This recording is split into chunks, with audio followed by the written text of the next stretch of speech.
This cool guy is our main. On the day the world collapsed, instead of hiding, he rushed out to the streets to hunt monsters. Because he needs to awaken a special ability by collecting 10 mana stones from the monsters he kills. Fighting monsters only requires the fast delivery skill. A refrigerator is ready to serve as a weapon to destroy the monster. With his storage space, even a landmark 81 building could be packed up and fit inside. He's so strong that monsters hesitate just upon seeing him, and turn around to leave. And okay, no more nonsense, let's get started. At a certain factory, a robot was chatting with a young man. It called him Kim-san. Kim-san, that bastard made me pack boxes. Since then, hellish training started. Why can't I just quit and be done with it? Kim-san looked up with a sad face and replied, I don't have the right to say no. I just chose the lighter hell. The robot responded blankly, but then he said, Tell me what's the reason I have to pack these boxes. I don't get any benefit. It's just that no subordinate would do it, so I have to.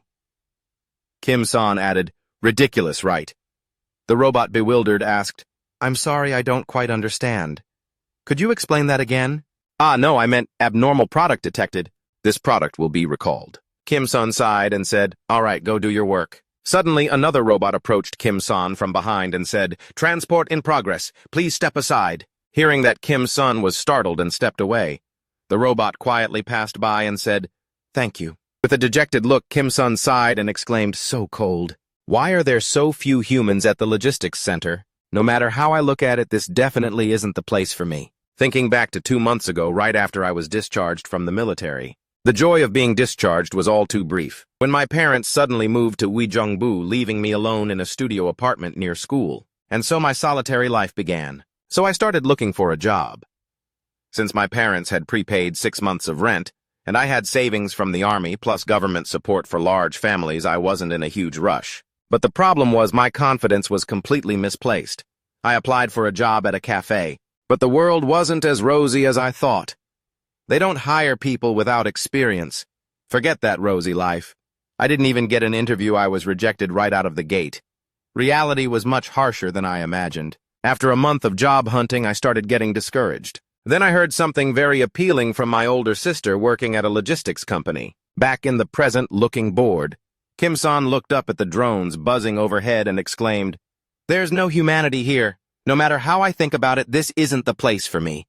I can't believe my colleagues are robots. I never wished for things to be this easy. Interrupting his train of thought, the sound of footsteps approached. It was Manager Shin.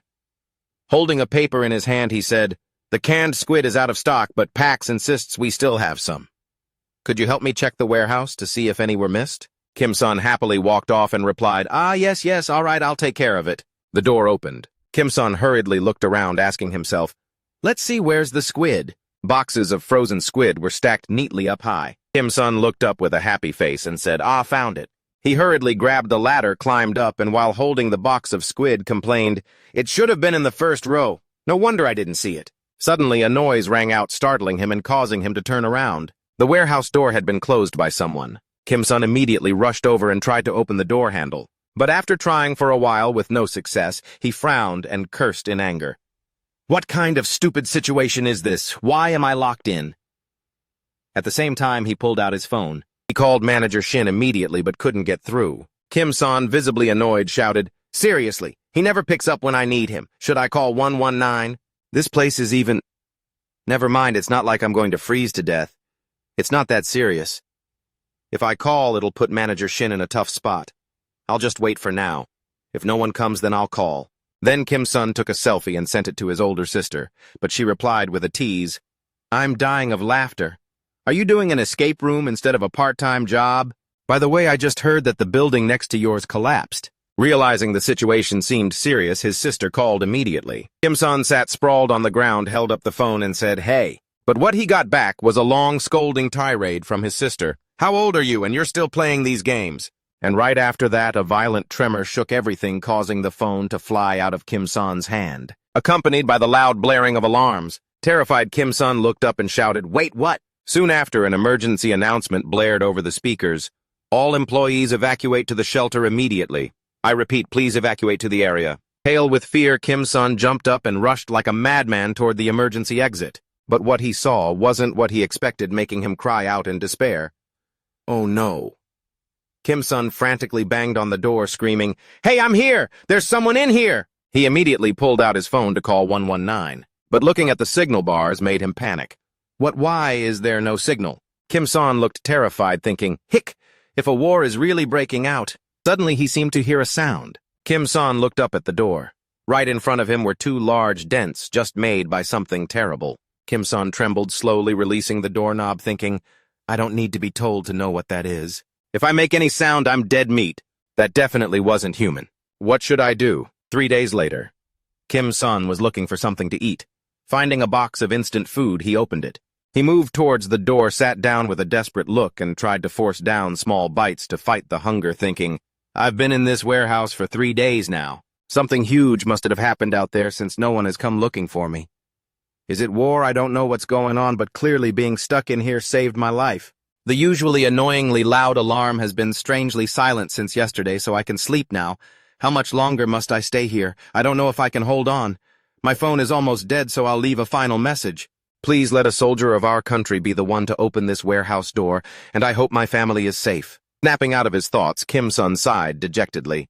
It's nice not hearing the alarm, but what the hell is going on? I hope everyone is okay. Suddenly, a notification window appeared in front of him. You are the chosen one. Verifying awakening potential. Kim Son looked bewildered but couldn't help feeling curious. He stared intently and read on subspace. Description level 1. You can store anything in this subspace. Uses 1. After reading that, Kim Son exclaimed, Finally!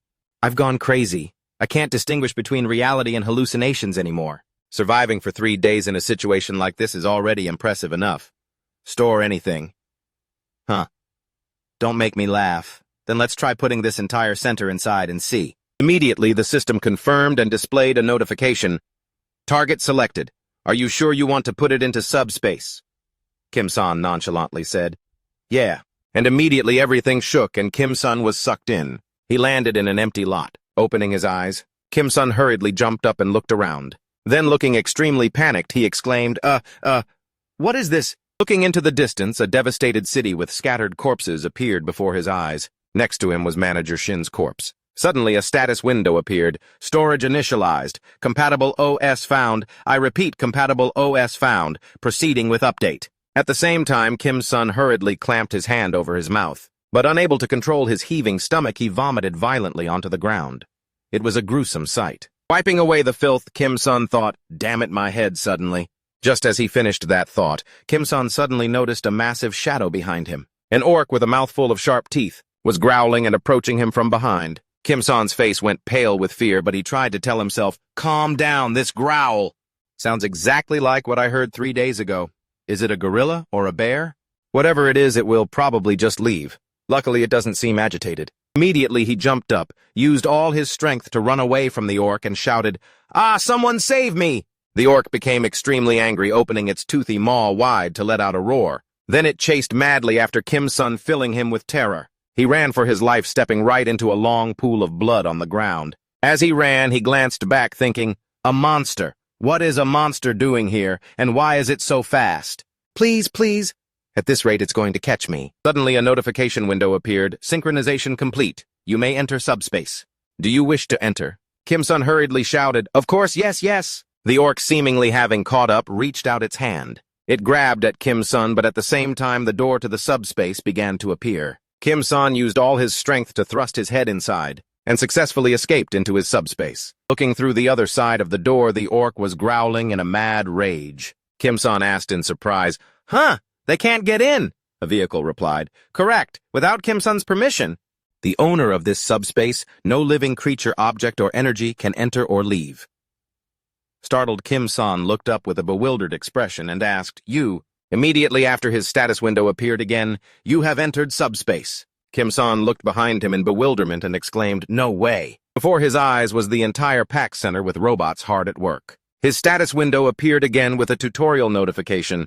This is your first time entering subspace. Upon completing the tutorial, you will receive a reward 1 mana stone. Kim Son stood there still bewildered, holding the mana stone in his hand. Meanwhile, at the subspace entrance, the orc was furiously pounding on the door, making terrifying noises. Frightened, Kim Son looked back at the orc and asked Pax, Are you sure it can't get in here? Pax replied, Of course. Then a notification sound from the status window caught Kim Son's attention, and he turned around immediately. A notification appeared, PAX Logistics Center Level 1.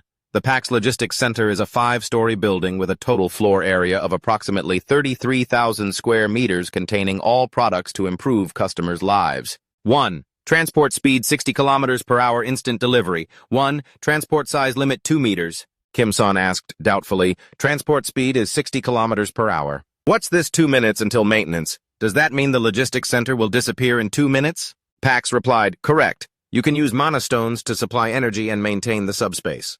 Currently, you have 1 mana stone which can maintain this place for 24 hours. Kim-san asked in surprise. With just this, PAX explained. When the PAX center is stored here, the energy supply system is adjusted to suit the subspace. Therefore, the PAX center operates on mana stones. Kim-san looked skeptical and asked, really? Internally, he thought just me.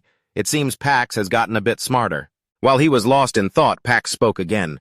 Power supply has been cut. Startled, Kim-san exclaimed, a power outage. PAX explained, if the energy supply is cut, the products and fresh foods in PAX will be heavily damaged. Kim-san jumped and said, PAX Fresh Foods. PAX replied, PAX Fresh. PAX's delivery system can deliver anything from fresh vegetables to meat and ready-made meals under refrigerated and frozen conditions. Kim-san looked back at the orc thinking, there's a war outside. In this situation, that food is essential for survival. And now the power to the freezers and fridges holding that food is cut. Snapping out of it. Kim-san said to PAX, there's a problem. You said you could maintain this place for 24 hours with 1 mana stone, right? PAX replied. Correct. Kim-san asked, so how can I get more stones? PAX stated, you can obtain more mana stones from otherworldly creatures. Kim-san exclaimed in bewilderment, otherworldly. Then he turned toward the orc and said, if it's from an otherworldly creature, then, is it this toothy monster? Then Kim-san held out the stone and told PAX, take this and maintain this place. Simultaneously, a notification window appeared, 1 mana stone has been used. Then Kim-san asked, I can still find items like before, right? PAX replied, of course, what item are you looking for? Entering the warehouse. Looking at the tools on the table, Kim-san was surprised by how well stocked the place was. He quickly grabbed an axe and said, this will be useful. Notifications appeared. Camping axe 28,900. Folding steel knife 13,000. Kitchen knife 11,100. While choosing gear, Kim-san thought, it's too hard to get close and swing a knife. My only option is to throw them. The problem is if I throw them randomly, I'll run out of knives quickly. Will any of these knives be able to pierce that flesh? Holding the axe and looking at the orc. Kim-san sighed. Given the situation, it won't leave until it tears me apart. Tisk. But I don't need to kill it in one shot. Even if it doesn't die immediately, if it's seriously injured, I can finish it off. Let's just wound it first. I can do this. Watch me, Kim-san. Immediately, Kim-san pulled the axe back and threw it straight at the orc. But it couldn't kill or critically injure it. It only made it angrier, growling louder and louder. Kim-san cursed angrily. Damn it, what the hell are those muscles made of? Shit, what should I do? No matter how accurately I throw those knives, they only scratch it a little. My only hope left is this axe. There's 1 left in the box. There should be 2 more in there. PAX, how many axes are left? PAX replied. I will check the remaining stock of camping axes. Kim-san frowned, thinking, or should I throw something heavy like a bowling ball? If sharp objects are useless, maybe using heavy objects is a good idea. PAX replied, the remaining number of camping axes is 15. Kim-san decided, since there aren't many left, I'll save them. As if remembering something, Kim-san hurriedly looked up with a confused expression and said, there were 15 left when I took one out. Walking toward the warehouse, Kim-san asked himself in bewilderment, where did these axes come from? Looking down at the ground, countless axes were scattered about, causing Kim-san to startle slightly and exclaim, why have they duplicated? And PAX replied, these items have been converted from physical objects into data so they can be duplicated. And even if they get damaged, they will never run out of stock. Kim-san frowned, looked up at PAX and said, so this is an infinite inventory. PAX quickly replied, correct. Approaching the orc with the axe in hand, Kim-san thought, wait a minute, so I don't necessarily have to critically injure it in one go. I can just throw freely now. I feel like my arm will break before this monster dies. Immediately, PAX suggested, you don't have to throw it yourself. There is an automated system outside the subspace. However, delivery can only occur every 30 seconds, and you can reduce the delivery time by honing the skill. Kim-san asked with interest. Delivery is a skill, so how do I do it? PAX explained, think of the item and say delivery. It will be automatically transported.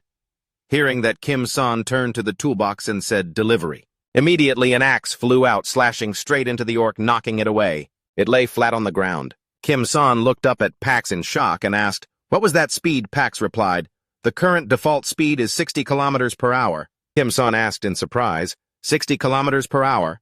So that's what transport speed meant. Pax agreed and explained further. If you wish, you can change the current speed. The maximum speed is 75 kilometers per hour. If you want higher speeds, the skill needs to be upgraded. Kim-san curiously asked, "How can I upgrade the skill?" Pax said, "You can upgrade skills using mana stones." Looking at the orc lying flat on the ground, Kim-san thought of a few things and hurriedly called out, "Pax, I need to find some things." And immediately Kim-san threw away the old shoes on his feet, put on a pair of light combat boots priced at 52,000, and military combat pants priced at 78,000, a detailed map of the Seoul metropolitan area priced at 31,000, a 12-color pen set priced at 6,500. Then he used the pen to circle key locations like Gwangjin District, Gangnam District, Yeong District, and Dobong District. After thinking over the detailed plan for a while, Kim-san laid out his plan. If I want the closest locations, I need to follow the order I circled above. Since I'm starting from Gunpo, if I want to catch up to them, I need to hurry. I hope everyone is safe. It's a long walk, so I'd best have a vehicle to move around. Although it's not as good as a car or motorbike. This electric sports bike worth 1.8 million is basically a supercar right now. Everyone please hang in there a little longer. Immediately after, Kim-san started turning the bike, pedaling the first strokes after days of not seeing sunlight. Coming out to the street, the shattered and collapsed scenery made Kim-san worry, thinking, "I'm coming right now, everyone." 30 minutes after leaving subspace with 12 monsters killed, I learned two things. First is my ability. I hadn't focused on unleashing it properly, but after killing these monsters, it truly is an unimaginable power. Of course, it's hard to attack because of the 30-second cooldown, and the range is limited to about 10 meters, though this can be improved with mana stones. Pax's abilities aren't limited to just delivery. It can also recall items, meaning it automatically retrieves items that haven't been dismantled. It's as convenient as the delivery ability. Ordinary items like axes don't need to be recalled. I don't know exactly how it works, but it can even recall mana stones. Unfortunately, they can only be retrieved when the enemy is dead. At the same time, a notification window appeared. "You have received a mana stone. Current mana stones 13. Kim-san pondered. Item recall only retrieves items that haven't been dismantled. I didn't touch the mana stone, but it seems I get one every time I kill a monster. Is that it, just like looting coins? Anyway, it's a good thing I put Pax into the subspace. As long as the subspace is maintained, I won't die. Now I need to quickly get my family into the subspace." Next, the second thing I learned. The strange, unimaginable creatures aren't just limited to those water monsters. There are also airborne monsters. Looking up at the monster, Kim-san thought, did it just catch a deer? It has wings and is much bigger than a water monster. It's going to be hard to hunt. But am I imagining things? Who is crying so loudly? A blood-curdling scream from someone made Kim-san turn around in a hurry. It was a young man frantically running away from something. The winged monster was swooping down behind him. It kicked him, sending him rolling onto the ground. A man rushed over, his face full of worry, calling out, "Mr. Choi, are you all right? Get up, quick!"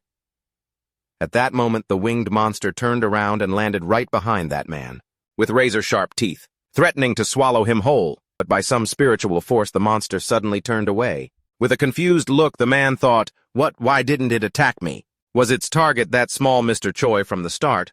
Does it think he's easier to eat than me? Is that why it ignored me and only attacked Mr. Choi?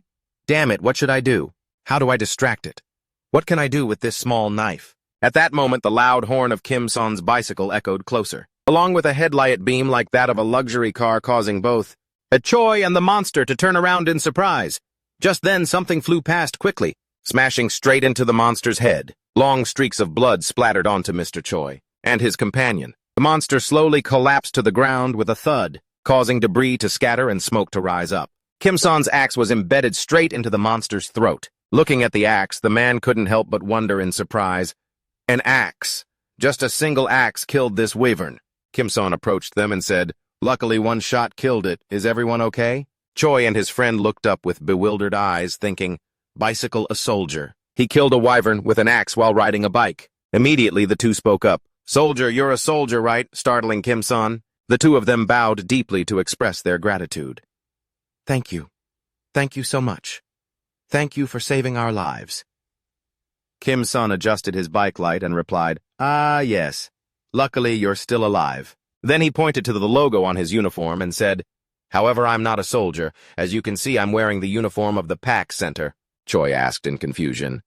Ah, you're a PAX Center employee. I thought you were wearing military gear. The man beside Choi added, Even if you aren't a soldier, your skills aren't something just anyone has. You killed a whole wyvern with an axe while riding a bike. Kim-san quickly looked up and asked, So you know about abilities? The man replied, That's right. My ability has also awakened. Though it's just a van-driving skill in the current situation, I haven't had a chance to use it yet. Choi put his hands on his hips and chuckled. I'm so jealous. My ability hasn't awakened yet. Anyway, being able to help people in this area is lucky enough. Kim-san curiously asked, Is there anyone else around here? Choi quickly replied, Yes. You know this is Zone C, where there are many logistics centers, so there are a lot of people here. If only people were gathered here, it would be fine, but monsters are gathered here too. Most of them are dead, attacked, killed, and eaten alive. There are probably 10 or 15 people left. The survivors are isolated in the basement of Zone E. We went there too, and we were looking for a path that vehicles can take and finding essential supplies, but suddenly a building disappeared. Kim-san thought, isolated vehicles. Interrupting Kim-san's thoughts, Choi continued. Instead of talking here, if you have nowhere to go, you can join us. We're in the 4th basement level and monsters haven't attacked there yet. At least you can sleep comfortably and we can offer you a light meal. Kim-san looked hesitant, thinking, Should I go? He definitely mentioned vehicles. Does that mean they have transportation? I don't need food or a place to sleep, but I need information, especially regarding transportation. I don't fully trust them. Snapping out of his thoughts, Kim-san spoke up. If that's the case, how could I refuse? Thank you very much. Choi smiled happily and said, You saved our lives. Helping you is the least we can do. Let's go, then we'll lead the way. Kim-san stepped on the pedal and replied, Yes. At the same time, the monostone was slowly floating up from the monster's mouth. Kim-san opened his subspace to retrieve 10 monostones and thought, They still don't know about my ability. In the worst-case scenario, I can hide in the subspace, so I don't need to worry too much. Approaching a certain house, an orc had just been killed by a spear, pierced through its neck, blood continuously flowing onto the floor. Sensing someone approaching, the man holding the spear turned around. Staring at Kim-san's face, he asked, Who is this stranger? Kim-san pretended to be afraid, his face darkening as he thought, There's something dangerous here. Witnessing the scene, Choi ran up to the man with a panicked face and asked, What the hell, is everyone okay? The man replied, We're fine. Then turning back to look down at the orc, he frowned and continued. A water monster wandered in here. Luckily, it didn't see us, so I took care of it. Although no one was hurt, this place doesn't seem safe anymore. Kim-san wondered to himself, Didn't you just say this place wasn't attacked by monsters? The man who had just killed the monster asked Choi, By the way, who is he? Hearing himself mentioned again, Kim-san startled and looked in their direction. Choi quickly turned to Kim-san to explain, Well, he's the one who saved us from the wyvern. He used to work for the PAX Center. He's very strong. He just threw an axe and the wyvern died. The axe even split the wyvern's head in two. Everyone heard this and started buzzing. Wow, what killed a wyvern? What kind of strength is that? Suddenly footsteps approached, wearing sturdy black shoes, grabbing Kim-san's hand tightly. It was a young woman about 50 years old who cheerfully said, Is it you who saved Yongsu and Byung-cheon? Then another man also approached and said, Thank you so much. Kim-san panicked and waved his hands. No, I just did what I had to do. The woman said, Oh my, you're so kind. Do you have a girlfriend yet? Oh dear, I'm talking nonsense again. The man who had just killed the monster cheerfully said, You must be surprised. We've worked together here for over 15 years. Yongsu and Byung-cheon are like family to us. Nice to meet you. I'm Lee Jin-mok, Chief Manager of Daehyun Express. Then he bowed his head and continued, Thank you for saving Yongsu and Byung-cheon. Kim-san, startled, replied, Nice to meet you, sir. I'm Kim-san. The manager said, Come in. Although this place isn't safe anymore, it's still better than outside. We have food and water supplies from the logistics center. You can eat freely. Just relax and rest. We'll take turns guarding. Help yourself, eat as much as you want. Don't be shy. We have plenty of supplies. If we run out, we can get more from the logistics center. Suddenly, Choi's friend ran up hurriedly, looking embarrassed, and said, Chief Manager, there's something I want to tell you. The logistics center disappeared. The chief manager turned around, frowning, and asked, What do you mean the logistics center disappeared? Choi hesitantly continued, That's right, it really disappeared. That's why that wyvern chased us. Another person in this group spoke up doubtfully. No way, how could that be? How can such a huge building just disappear? The chief manager sighed and continued. Monsters are everywhere these days. What isn't possible anymore? Another person then spoke up. Chief manager, what should we do now? The chief manager waved his hand to encourage everyone. No matter what, we have to dig a tunnel. If we stay here, things will only get worse. Don't be discouraged. It's just that the start time is a bit earlier. Let's try to dig the tunnel as fast as possible. The older woman replied with a determined look. Yeah, even without that center, the time to leave would have come eventually. All right, let's start digging. Kim-san approached the chief manager and asked, Sir, about digging the tunnel. What does that mean? The man replied, You probably heard from Yongsu and Byongcheon. We all have homes in different places, so vehicles are essential. Kim-san hurriedly asked, Vehicles, do we have vehicles? The chief manager replied, Yes, they're everywhere, but the problem is that all the roads are blocked. The golf course has blocked the road to the north. The east is blocked by trucks. And the expressway? Well, the southeast is completely destroyed. The tunnel to the west is the only way out. Unfortunately, a flock of wyverns is guarding it. Until now, we've had to survive on food and drinks from the logistics center, but now we have to escape. Kim-san was surprised and thought, So we have vehicles and just need to dig a tunnel. Seeing Kim-san looking worried, the chief manager said kindly, Ah, Kim-san, you don't need to join the digging. If the road is blocked, only cars can't pass. There are still other ways to escape on foot or by bicycle. Kim-san hurriedly said, No, I also need a vehicle. I think I should join in digging the tunnel. Then he thought to himself, If it's just a few wyverns blocking the tunnel, it's fine. It might take some time, but I can take them down with my ability. The man laughed heartily and said, I wanted to stop you, but Kim-san here insists on going. But I can't hide my strength. Kim-san also laughed heartily and said, If I can help, that would be great. Then he thought, But I don't need to show them my ability. They seem like good people, but I can't let my guard down. They aren't like me. They were lucky to have a safe shelter. They successfully survived while I was trapped. They have a ton of food and water from the logistics center, but they won't reveal the exact amount. They know how important food and water are. It's not information they can easily share with others. It's okay. I need to be even more careful. Then Kim-san spoke to the chief manager. I want to check the situation in the tunnel and the size of the wyverns, so I'll go scout a bit. The scene shifted to a corner. Kim-san opened his notification window and thought, Then I can use my ability to clear the way. With the upgrade items I got from killing the water monsters and 5 stones, I can reduce the cooldown by 5 seconds. What's this? Items to unlock delivery, precise delivery. Automatically delivers to a specific destination. Cost 10. Express delivery. Instant delivery. Quantity up to HAL items. Cost 10. Automated delivery. Automatically delivers items. Delivery time can be set arbitrarily. Kim-san exclaimed in surprise. I don't know what automated delivery is, but the others are great. But each use costs 10 magic stones. How many do I have left? Then, with an excited face, he thought, Luckily, I saved the magic stones and didn't upgrade. If I have to face a flock of wyverns, there's something I must upgrade first. After telling them I'll go scout alone, taking advantage of their trust, I'll secretly take out all those wyverns, take their magic stones to upgrade my power and clear that tunnel. While he was lost in thought, suddenly a man sat firmly on the bike, startling Kim-san. He turned back and said, Going alone is very dangerous.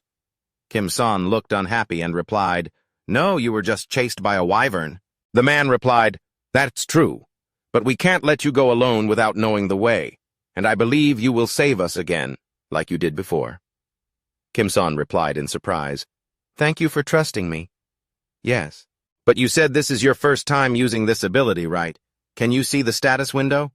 The man replied, No, I haven't seen that since my ability awakened, but I have a feeling that I know how to drive. Hearing this, Kim-san felt anxious, breaking into a cold sweat, thinking, Oh my God. A while later, the vehicle sped down the street. Kim-san looked panicked. Seeing the uncle driving with his feet, he exclaimed in worry, What is this? Why are you driving like that? The uncle frowned and replied, Because there are too many cars on the road, it's hard to see.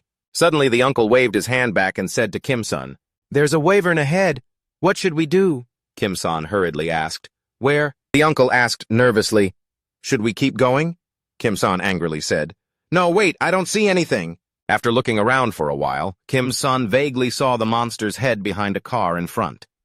He immediately threw an axe, catching it by surprise, as well as the uncle. The monster was immediately taken down, lying flat on the ground, leaving the uncle bewildered as he glanced over. At the same time, Kim-san summoned his subspace to collect the monostone. Seeming to have arrived, the uncle announced, "Ah, the tunnel is over there."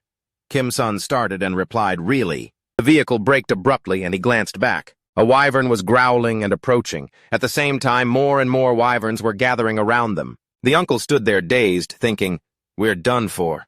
Even with an electric bike, we can't handle this many. How can we outrun them? Kim-sun can't kill them all either. It's over." Kim-sun angrily exclaimed, "Damn it! I can't hide it anymore." And he quickly opened his status window. The uncle turned back in confusion and asked, "Pax, what are you doing?"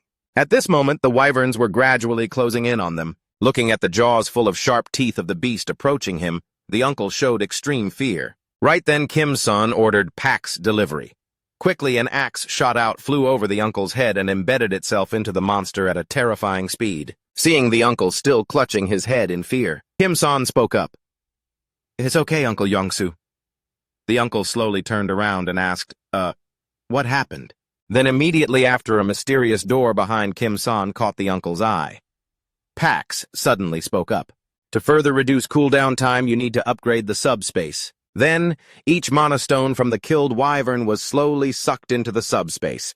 Kim-sun hurriedly grabbed another axe and told the uncle, "From now on, you must stay close to me. That's the only way I can protect you. Do you understand?"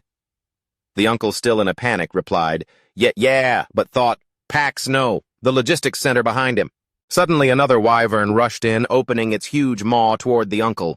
But the axe in Kim-sun's hand quickly shot out, embedding straight into the wyvern's neck, causing it to roll onto the ground. But at the same time, it made the other wyverns even more ferocious. They madly rushed toward the uncle. Just as they got close to the uncle, Kim-sun moved his subspace in front of him, creating a shield to block the monster's attack. But under the immense impact, both the uncle and the monster were knocked back. Immediately after, Kim-sun swung another axe, but this time the wyvern was lucky enough to dodge it. Opening its drool-filled jaws wide, it rushed straight at Kim-sun, but just as it was about to touch him, Kim-sun quickly jumped into the subspace. Unable to swallow Kim-sun, the monster angrily looked at the uncle and growled. But before it could make another move, Kim-sun threw another axe at it.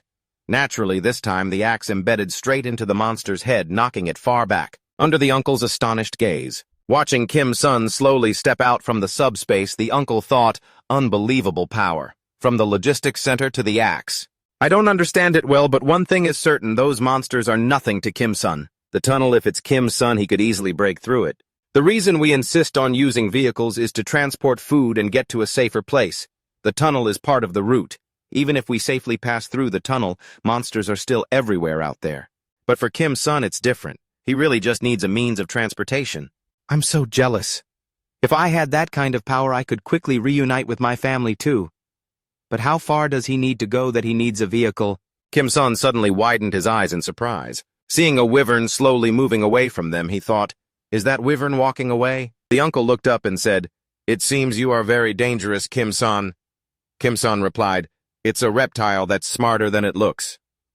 At the same time, he thought, "I want to upgrade to precise delivery, but I'm short on mana stones." Suddenly, a mana stone flew past the uncle's face. The uncle asked in surprise, "What is this blue stone?" Kim-sun replied. "Is this the first time you've seen a mana stone?" The uncle asked blankly, "Mana stone?" Kim-sun explained, "Yes, they are used to increase strength." The uncle hurriedly asked, "Increase strength, if I get a chance, I'll try it." Kim-sun thought to himself, so that's why he didn't take the stones from the water monster's corpse. I guess not all powers require them. Interrupting Kim-sun's thoughts, the uncle said with interest, "By the way, I didn't expect such a power existed. Throwing an axe like firing a gun. With this power, you could probably clear the tunnel all by yourself, right?" Kim-sun gave an awkward smile. Seeing Kim-sun didn't answer, the uncle hurriedly asked again, "Is that right?" Kim-sun replied, "I didn't intend to do that. I just planned to check it out, and if possible, I would secretly slip away. I didn't intend to let everyone know about my ability." The uncle awkwardly scratched his head and said, "And here I was hindering you, Kim-sun. I'm sorry." Kim-sun quickly waved his hands and replied, "No, I don't know the way either, so if I went alone, I wouldn't be able to get out." Then he pointed at the vehicle and continued, "Let's go back now. The wyverns flew away, but they'll probably return soon." The uncle asked, "But by the way, let me ask one last thing. How far do you plan to go that you need a car?" Kim-sun looked back and replied, "To my family. The nearest place is Gangnam, and the final destination is Uijeongbu." The uncle exclaimed in surprise, "Gangnam? I'm heading to Indiogwan. That way leads to Gangnam. If you don't mind, could you travel with me to Indiogwan? Kim-sun widened his eyes in surprise and asked, The uncle confided, even if I get through the tunnel, it's not certain I'll make it home safely. You know my ability is driving. I'm confident in my driving, but I can't fight against monsters. But you, Kim-sun, can fight the monsters. If we're going in the same direction, I can help you drive. Reaching Gangnam might be hard, but I can get to Indiogwan faster than anyone. I can't help you much with fighting. I won't be a burden. If you need, I can provide food too. Kim-sun thought to himself, it's not a bad offer. Uncle Yongsu's driving skills are indisputable. More importantly, he can help me hide my power. If everyone finds out about my power, I don't know what they might do. Maybe I'm overthinking it, but in the worst-case scenario, I must prepare for the worst. The best way to avoid wasting time is concealment. Above all, I trust Uncle Yongsu. Although he was just chased by a wyvern, he still trusted me and risked his life to come this far. Snapping out of his thoughts, Kim-sun said to the uncle, All right, we'll go to Indiogwan. The uncle smiled happily and replied, Thank you. Kim-sun said seriously, But I will handle the tunnel myself. Everyone else would just get in the way. Besides, I don't want my power to be revealed. So you have to ensure that I can handle the tunnel alone. Please help me talk to the others, Uncle Yongsu. The uncle thumped his chest and affirmed, Yeah, don't worry. Everyone will cooperate if I say so. Back at the shelter, the uncle stood up, patted his chest, and announced, All right, everyone, listen up. We're going to dig the tunnel. Then he pointed at Kim-sun and continued, Kim-sun here will dig the tunnel himself with his awakened power, so we just have to wait outside until it's done and then enter. I know you're curious about his power, but drop it. The certain thing is that Kim-sun will dig this tunnel for us. Hearing this thunderous introduction, Kim-sun couldn't help but be surprised and despairing, thinking, No way! How could you just blurt out the secret I told you to keep? A man in the group hurriedly asked, So Kim-sun will dig the tunnel himself and we just wait? Can you tell us how he plans to do it? The uncle cheerfully replied, Sure, sure, sure. Kim-sun thought, I'm doomed. He's the one I should have been wary of, but now he's saying things that make me lose trust even more. I don't know anymore. Death is approaching, so there's no other choice but to move faster. Snapping out of his thoughts, Kim-sun spoke up and told everyone, By tomorrow evening, the tunnel will be finished for everyone to move. Looking at the chief manager who was shaking his head, Kim-sun thought, Why do I have to persuade them? They don't have any other choice. Their biggest worry is food, so I need to finish digging the tunnel quickly. That way they'll worry less. Interrupting Kim-sun's thoughts, the chief manager frowned and said, I won't ask what your power is or be curious about it. You surely have a reason for making this decision? If our help only hinders you, then we won't interfere. But while you were scouting the tunnel, we gathered some food to give to you. You risked your life to help us scout the tunnel, and all we can do is share a little food with you. And yet now you're going to dig the tunnel for us alone. Thank you. At the same time, Kim-sun hurriedly waved his hand and replied, No, wait. Not letting him interrupt, the manager continued, I'm sorry that we can't do anything other than thank you. Kim-sun awkwardly replied, No, it's just something I need to do. This is a bit too much. You should save this food for your families. I'm fine, so please take it back. Suddenly, a hand touched his shoulder. Uncle Yongsu smiled and said, Just take it, Kim-sun. It was hard for everyone to decide to share the food. If you refuse, they will be very sad. Besides, we aren't the only ones with families. You must have a family, too. Kim-sun hurriedly looked up at the uncle, thinking, My family. In the distance, a man was talking to the manager. He says he'll finish digging the tunnel tomorrow. Is it time to bring that out yet? Chief manager? The chief manager replied, Yeah, what are we waiting for? Immediately after, bottles of beer were brought out by everyone to celebrate, accompanied by happy laughter and chatter. It's time, bring it out. We have to have a few drinks. The chief manager laughed happily with a bottle of liquor in his hand. Unfortunately, there isn't much, but that's okay. We'll just drink a little and tomorrow we'll set off to see our families again. The older woman, not wanting to be outdone, happily shouted, Cheers to a safe trip for our healthy families. The scene shifted to the next day. Kim-sun was ready with the axe in his hand. Sitting on the electric bike, looking back with a cheerful smile, he said, Don't worry, I'll go in first. Everyone seemed quite worried about this young man. The pedals began to move. At the same time, Kim-sun steadily approached the tunnel entrance. With a determined look, Kim-sun told everyone, I'll be back soon. After going a short distance, the bike came to a halt. Seeing Kim-sun approach, the wyverns crawled toward the tunnel entrance, growling. Rewinding time to many years ago. On a day when Kim-sun was still little, his father's voice rang out, Are you two fighting again? Kim-sun, with a black eye, pointed to the side and replied, She hit me first. She always starts it. His sister angrily shouted back, "When did I start it with you?" The father looked disappointed and said, "Oh, you kids are arguing loudly again. But to be honest, seeing you two standing together is actually quite nice. I'm an only child, so I've always been jealous of the sibling bond in other families, so you two have no idea how jealous I am of you. Even though you hate each other's guts right now, one day you'll realize how grateful you are and how much you cherish family. A heart full of love." Just as he finished the sentence, a ladle smacked him right on the back. His mother looked furious and shouted, "Didn't I call you to help with dinner? I was wondering why you were taking so long. Turns out you're here." Family, my family. The scene shifts to the previous night at the shelter. Kim-san was listening intently to the chief manager who was crying miserably. "Son, I miss you so much."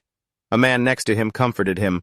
"Oh no, the manager is at it again. Someone grabbed that bottle from him." By now night had fallen and the moon hung high overhead. The chief manager and everyone else were drunk and sleeping soundly. Uncle Yongsoo suddenly woke up groggily looking for the bathroom. After looking around, he wondered, where did Kim-sun go? He quickly got up, ran to the door, and asked two people, "Where is Kim-sun?"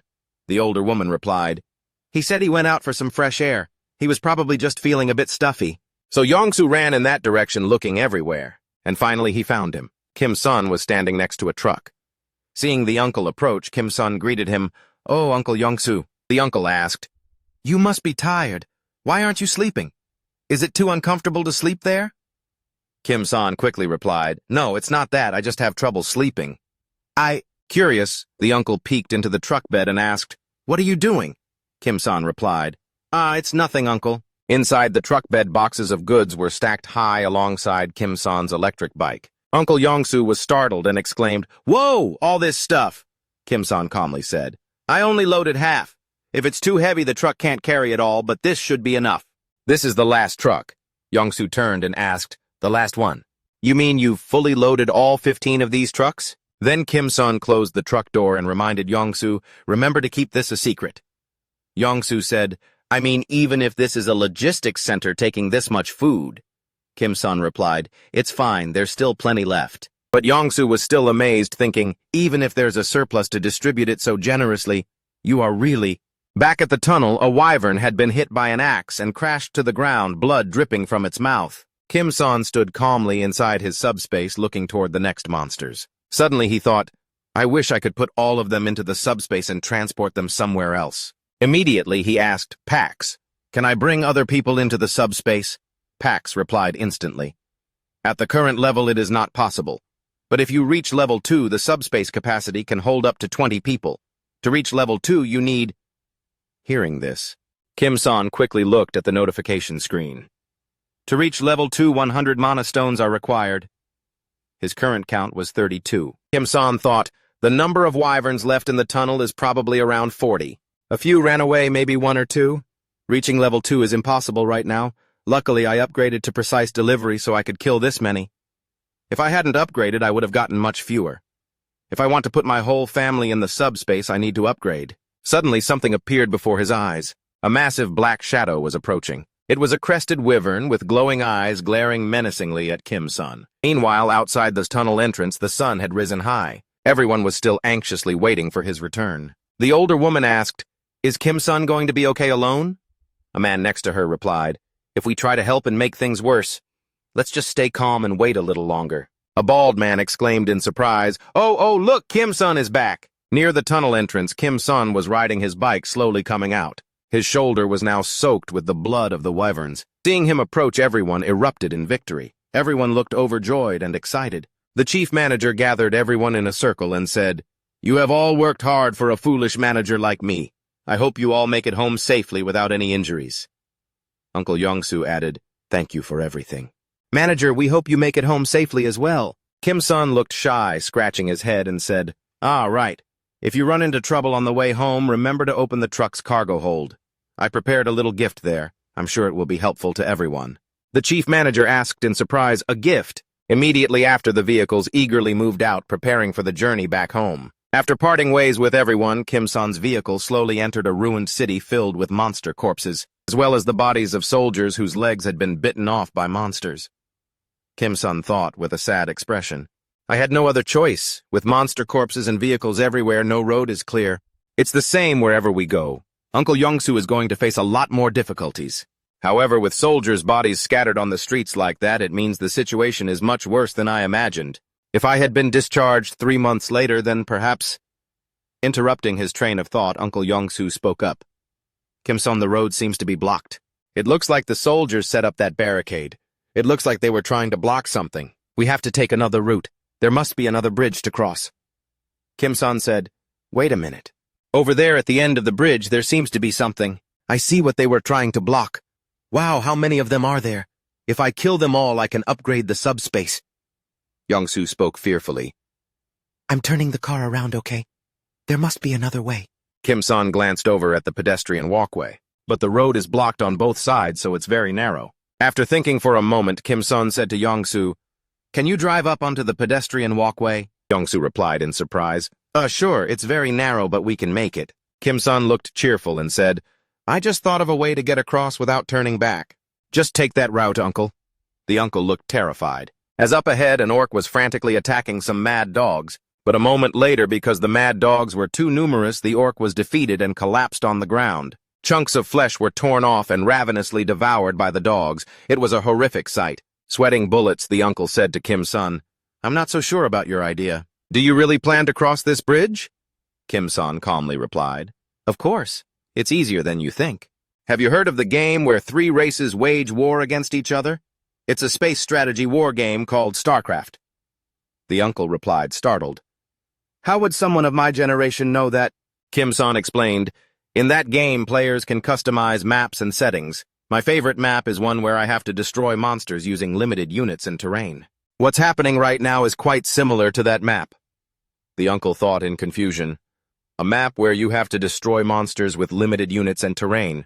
Then the car slowly backed up and rammed into the metal fence, squeezing into the pedestrian lane. A loud noise attracted the attention of the nearby monsters. Kim-son opened his status window and said, "I used to wonder when I'd have to use this, but it looks like now is the time." Kim-son activated and unlocked the automated delivery system for 10 mana stones. He now had 27 stones remaining. Kim-son climbed into the back of the truck, opened the door, and said, "Pax, use the rest to upgrade this feature." Then Kim-son slowly stepped down, and simultaneously the system announced, "Used 5 mana stones to increase delivery speed to 100 kilometers per hour."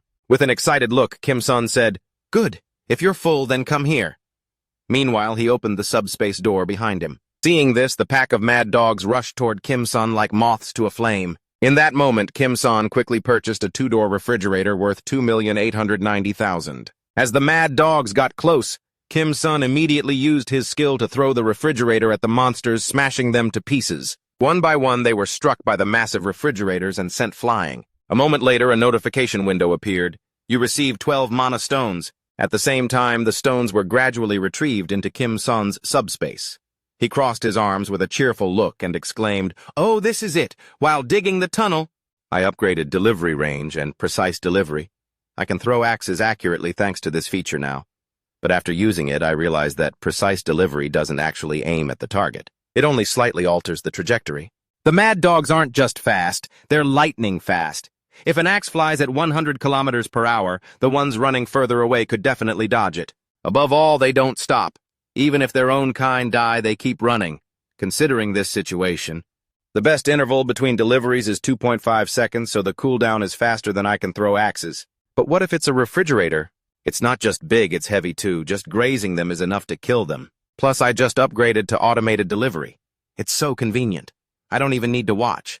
Packs keep going. Immediately after receiving the command, refrigerators flew out one by one, crashing straight into the monsters and sending them to their deaths. Looking through the rearview mirror, Uncle Yongsoo couldn't help but gasp, his eyes wide with astonishment, wondering, "What the? Throwing a refrigerator, I thought he could only throw axes. And he's firing refrigerators continuously. Even if it's a logistics center, how can there be that much stock? Is he recalling the items and throwing them again? Axes can be recalled and reused, but refrigerators, what is going on?" "Impossible!" Interrupting the uncle's train of thought, Kim-son opened the window, peeked in, and asked, "Uncle, do you want anything to eat?" Still in shock and curious, the uncle asked, "Hey, Kim-son, is the stock unlimited?" Kim-son climbed into the cab surprised and asked, "How did you guess?" The uncle said, "I thought you were picking up axes to reuse them, but it looks like you're actually recalling them to throw again." Kim-san explained, it's not like that. I'm not recalling them. I just picked them up because leaving them on the road might hurt someone. I see why you'd misunderstand. Sweating, the uncle asked again. So they really are unlimited? Kim-san replied, yes. So do you want anything to eat? The uncle answered, I'd like a donut and a Coke Zero. Meanwhile, behind them, the mad dogs continued to be flung into the air by the refrigerators. As Kim-san held the Coke can, the uncle looked embarrassed and said, I don't even know what your power is yet. You're willing to share food with me. Kim-san smiled and said, didn't you go scout the tunnel for me? Thank you for trusting me. I'm very grateful for that. If you need anything, just let me know. I have everything. The uncle laughed and replied, Thank you, but I'm good. Thanks for clearing the monsters, Kim-san. I think I'll be home soon. Once we cross this bridge, it's about an hour's drive to my place. Kim-san cheerfully added, So you'll see your family soon.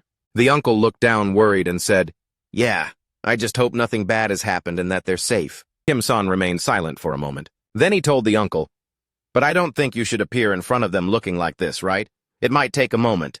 To get everything in order, you should at least wear some new clothes. Is there a style you like? The uncle forced a smile and replied, You're even helping me pick out clothes. Thank you, but I'm not sure you have what I like. A moment later, brand new sunglasses and a stylish American jacket were put on by the uncle. He looked just like a cool city guy. Kim-san looked out the car window side and said, Most of the problems are solved. Only 2 things left.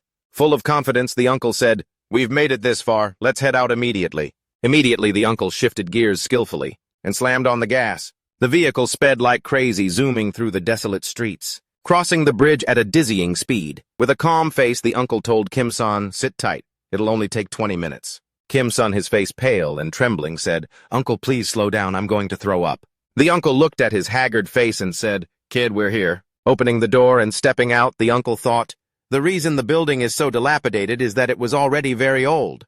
The surrounding buildings are the same. After all, this is an old neighborhood. There are only ruins here, no bodies at all, unlike the main road where bodies were scattered everywhere. Okay, my family should still be safe. I just need to enter the password, open the door, and go inside. But standing before the door, the uncle couldn't help but feel anxious and afraid, his hand shaking violently. Kim-san understood his feelings. He thought, he probably doesn't dare to open the door. He floored the gas to cut a 1-hour trip down to 20 minutes. That shows how much Uncle Yongsu longed to see his family. While driving, he thought of nothing else.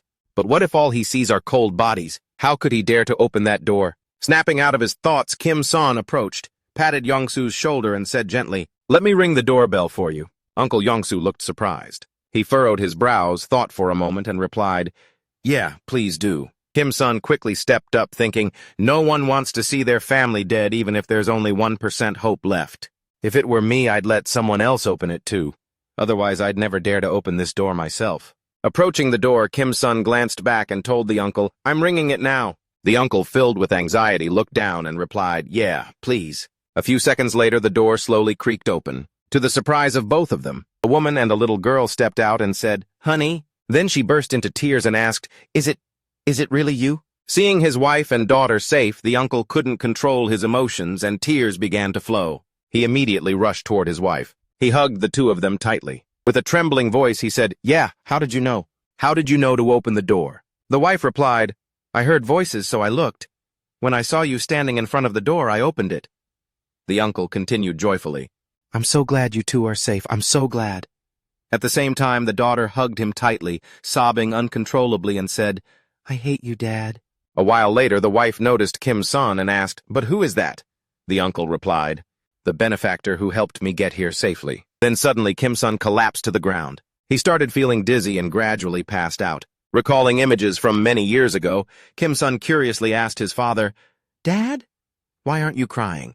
The father calmly looked up and replied, Parting doesn't always bring sadness. All emotions can be expressed just like the time that has passed.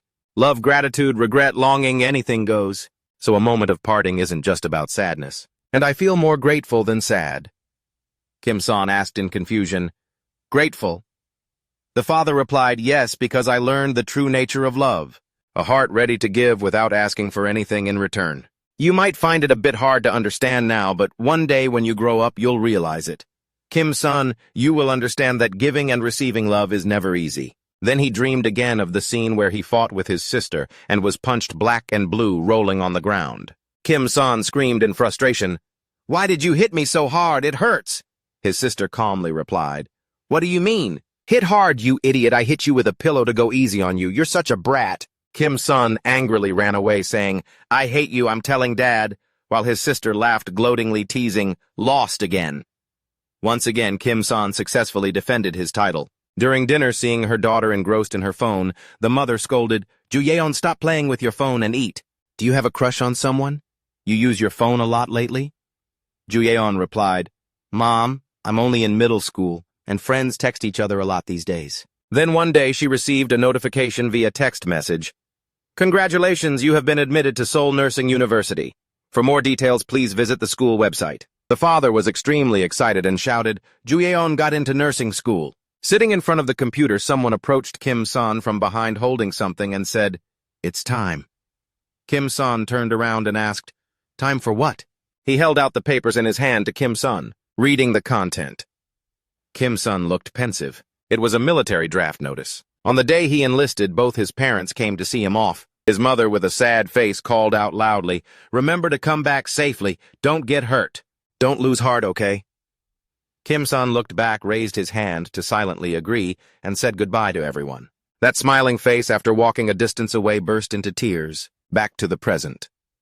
Kim-san slowly opened his eyes and found himself lying in a room. He hurriedly sat up and looked around. Breaking into a cold sweat, he thought, "Where is this? Did I faint?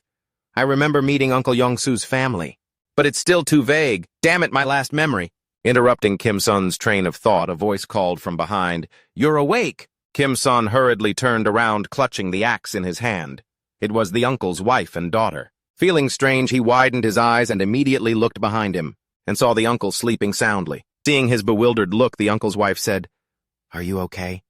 You suddenly collapsed and passed out like that. You were sleeping so peacefully, so I didn't wake you." Looking down at the axe he was clutching, Kim-san hurriedly opened his subspace, threw it inside, and asked, "How long have I been asleep?" The uncle's wife replied, "Not too long, about 3 hours. Kim-san sighed and said, "Ah, is that so?" Sau đó người vợ của ông chú liền kể với cậu rằng, "Chồng tôi đã bảo tôi là anh ấy nói rằng, cậu đã giúp đỡ rất nhiều trong việc tới được đây, cảm ơn sự giúp đỡ của cậu." Then she stood up, bowed in gratitude, and continued, "Thank you so much for letting me see my husband again." Kim-san hurriedly waved his hands and replied, "Oh no, I also received a lot of help from Uncle Young-soo." Hearing their conversation, the uncle woke up and added, "Compared to the help I received, what I did was nothing. You saved my life." Kim-san hurriedly turned and said, "Oh, Uncle Young-soo." The uncle's wife interrupted, "You must be hungry. Let's eat first and talk later. My husband insisted on eating with you, so he hasn't eaten anything yet." The uncle smiled slightly and said, "Let's eat together, Kim-san." Looking at the uncle, Kim-san smiled cheerfully and said, "Then I won't stand on ceremony." On the table, a pot of fragrant kimchi stew with meat was laid out. Kim-san was startled and thought, "Eel kimchi stew." Suddenly, the uncle's wife spoke up. "I'm not sure if it suits your taste. I wanted to treat you to something grander, but with limited ingredients, this is the best I could manage." Kim-san hurriedly replied, "There is nothing more luxurious than this meal. Thank you for the food." The uncle's wife smiled happily, took the child away, and said, "My daughter and I have already eaten, so please help yourself. Enjoy your meal." Hearing the sound of the room door closing, Kim-san thought to himself, "Gosh, she didn't need to go as far as leaving the room." Seeing him look bewildered, the uncle spoke up, "Kim-san, let's eat while it's hot." Kim-san replied, "Ah, yes," then scooped up a spoonful of soup and put it in his mouth. Feeling that wonderful flavor, Kim-san couldn't help but think, this flavor, a sensation of brightness, a surge of emotion. The flavor bursts on the tip of the tongue. How did she balance the sweetness and the richness of the sautéed kimchi? What lingers in the mouth is the pure, delicious taste of mackerel and kimchi. Somehow it even feels so cozy. A while later, the bowl of soup was finished. Kim-san placed the spoon neatly on the table and told the uncle that was delicious. Then he sank into thought. Since the world ended like this, no, even since I left the military, this is the best meal I've had in the past 3 months. It can compare to Mom's kimchi stew. Seeing him sitting gloomily, the uncle spoke up to ask, "Kim-san, didn't you say your destination is Gangnam?" Kim-san was startled and replied, "Yes, for now, that's it." The uncle then said, "I will take you there." Kim-san asked in surprise, "What?" The uncle replied, "I discussed it with my wife. When I told her you were looking for your family, she said. What is only our family important? Kim-san disagreed and told the uncle, No, wait. Gangnam isn't my final destination. I plan to go to Uijeongbu, so I'll need the car for longer. The uncle looked sad and said, I understand. That's why there is a condition. First, let's go outside to talk. By this time, it was late afternoon. The two of them walked out of the building and stood behind the truck. Kim-san asked, So you mean we will go together in this truck to Gangnam? And when we arrive, Uncle Yongsu will take the electric bike to come back, and the condition is that I give you the electric bike when you need it. The uncle scratched his head, laughed sheepishly, and replied, That's right. Although giving me the electric bike might not seem like much help. If that's okay with you, I will get you to Gangnam as fast as possible. Kim-sun replied thoughtfully, I understand the plan, but... Then a thought occurred to Kim-sun. Why is he willing to take such a risk? Sure, with his driving skills, he can escape most monsters, but aside from his skills, it's currently a dangerous situation. And honestly, now that he's reunited with his family and has food and supplies, there's no reason for him to risk himself like that. Snapping out of his thoughts, Kim-san put on a tired expression, sighed, and asked, You did everything for your family, right? I don't understand why you're trying to help me. The uncle scratched his head, gave a forced smile, and replied, Well, didn't you save me? You helped me. So why did you help me? Kim-san replied. Well, the uncle smiled happily and said, Without your help, I wouldn't have made it this far. I probably wouldn't have escaped the tunnel and would have died. So I'm just trying to repay you as much as I can. And actually, aren't we in the same boat? Even though you woke up in good conditions, it doesn't mean you don't have difficulties. Even though the world is in ruins, we still hope that our families are safe, just like when I risked my life to go through the tunnel. Kim-sun, you are in a difficult situation just like me. Wouldn't it be great if we helped each other? I feel a bit arrogant saying I'm helping you, but don't worry too much. If things go south, I will run away without hesitation. I'm not stupid enough to risk my life or my family's. And of course, only if you agree to this. Suddenly, Kim-san's voice dropped as he called out, Uncle Yongsu. As you know, my subspace capability is a space that nothing can enter without my permission. As long as the subspace exists, I can duplicate items from the inventory. The uncle replied, Right, I understand. You explained it to me. Kim-san continued, If you want to help me, I also have conditions. First, the destinations are Gangnam, Uljiro, Dobonggu, and finally Uijeongbu. Go with me to the end until I find my whole family. Second, I can't do it alone. When I level up my subspace, I can also bring other people along, both you and your family. If you go, your family goes too. Thanks for destroying the bridge monster. Now I can upgrade the subspace. If you still want to help me and my family, I will also protect your family.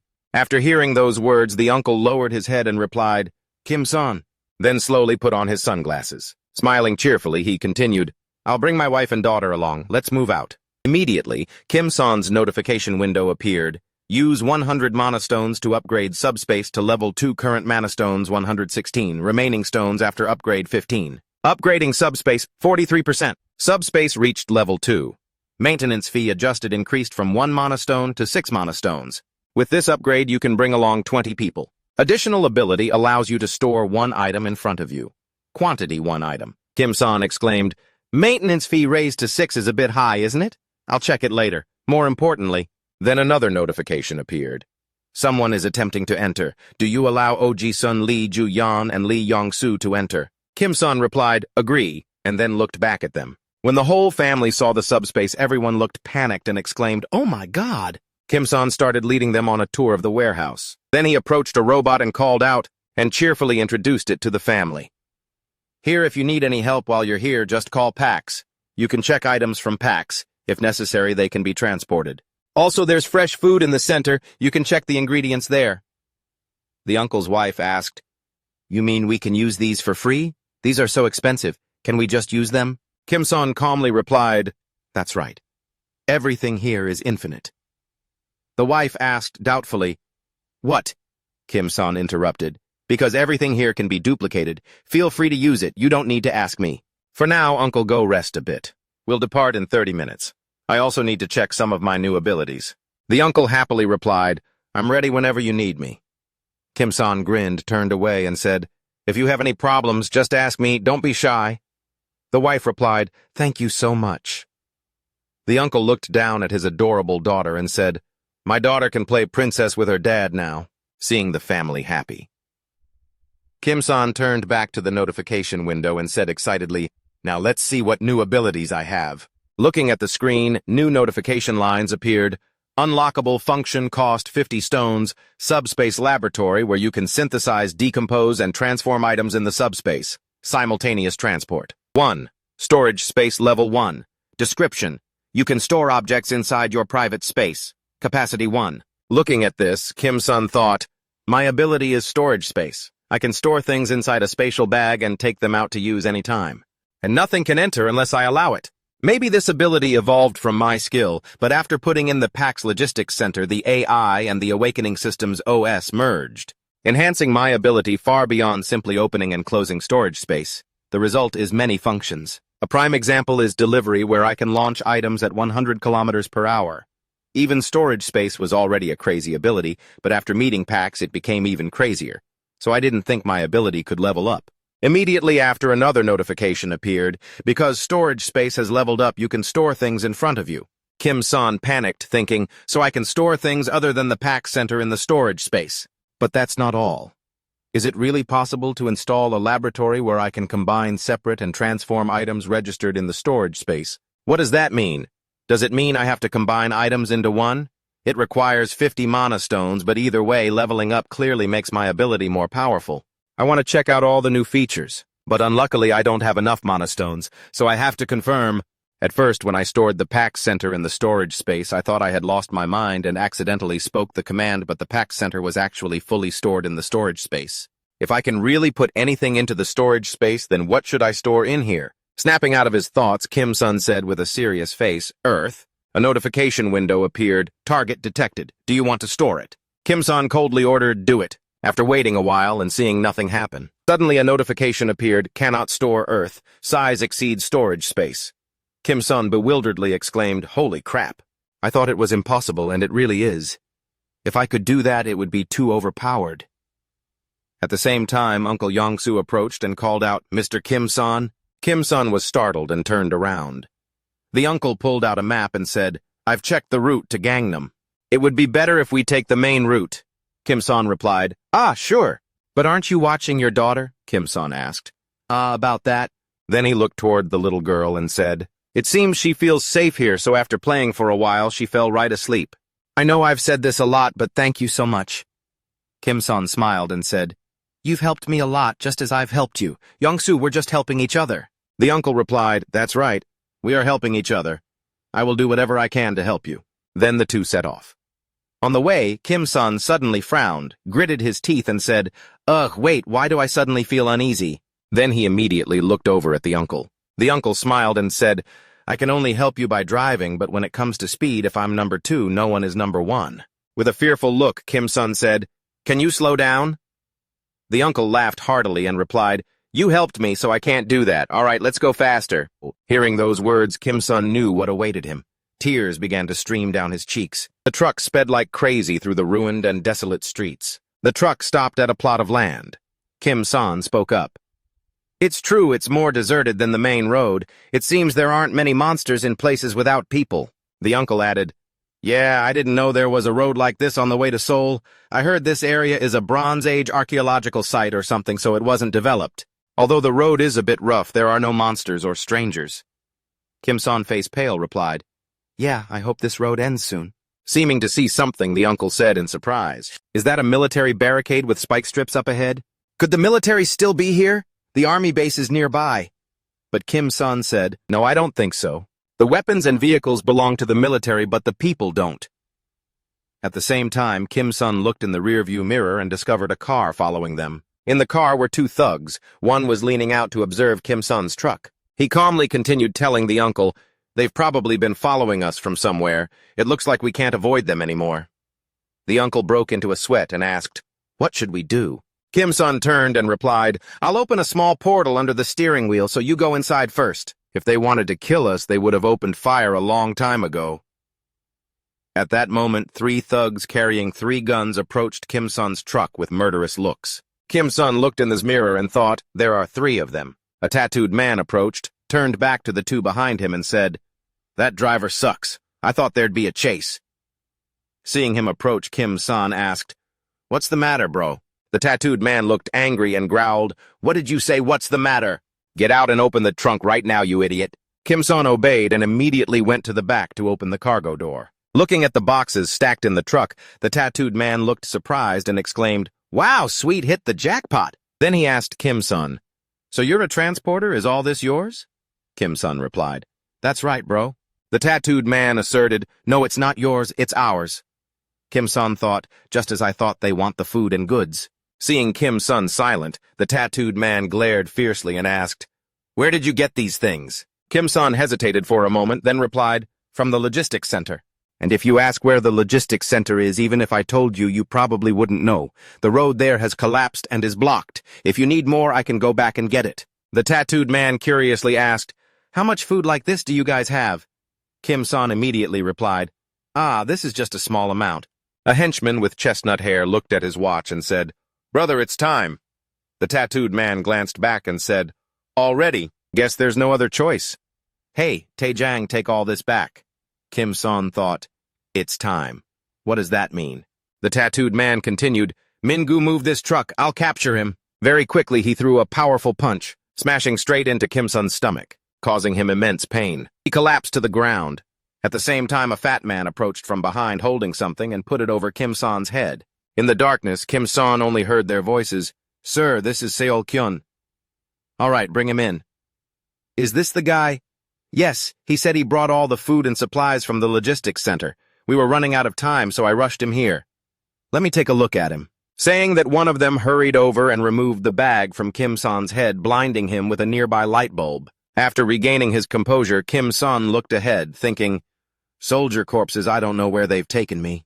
A fat guy sitting comfortably on the table, puffing on a cigarette, glared at Kim-san and asked, "All right, I've heard about you. You're the one driving the truck full of food and supplies, right? And you said these came from the logistics center, and you're the only one who can enter it. Where did you get them?"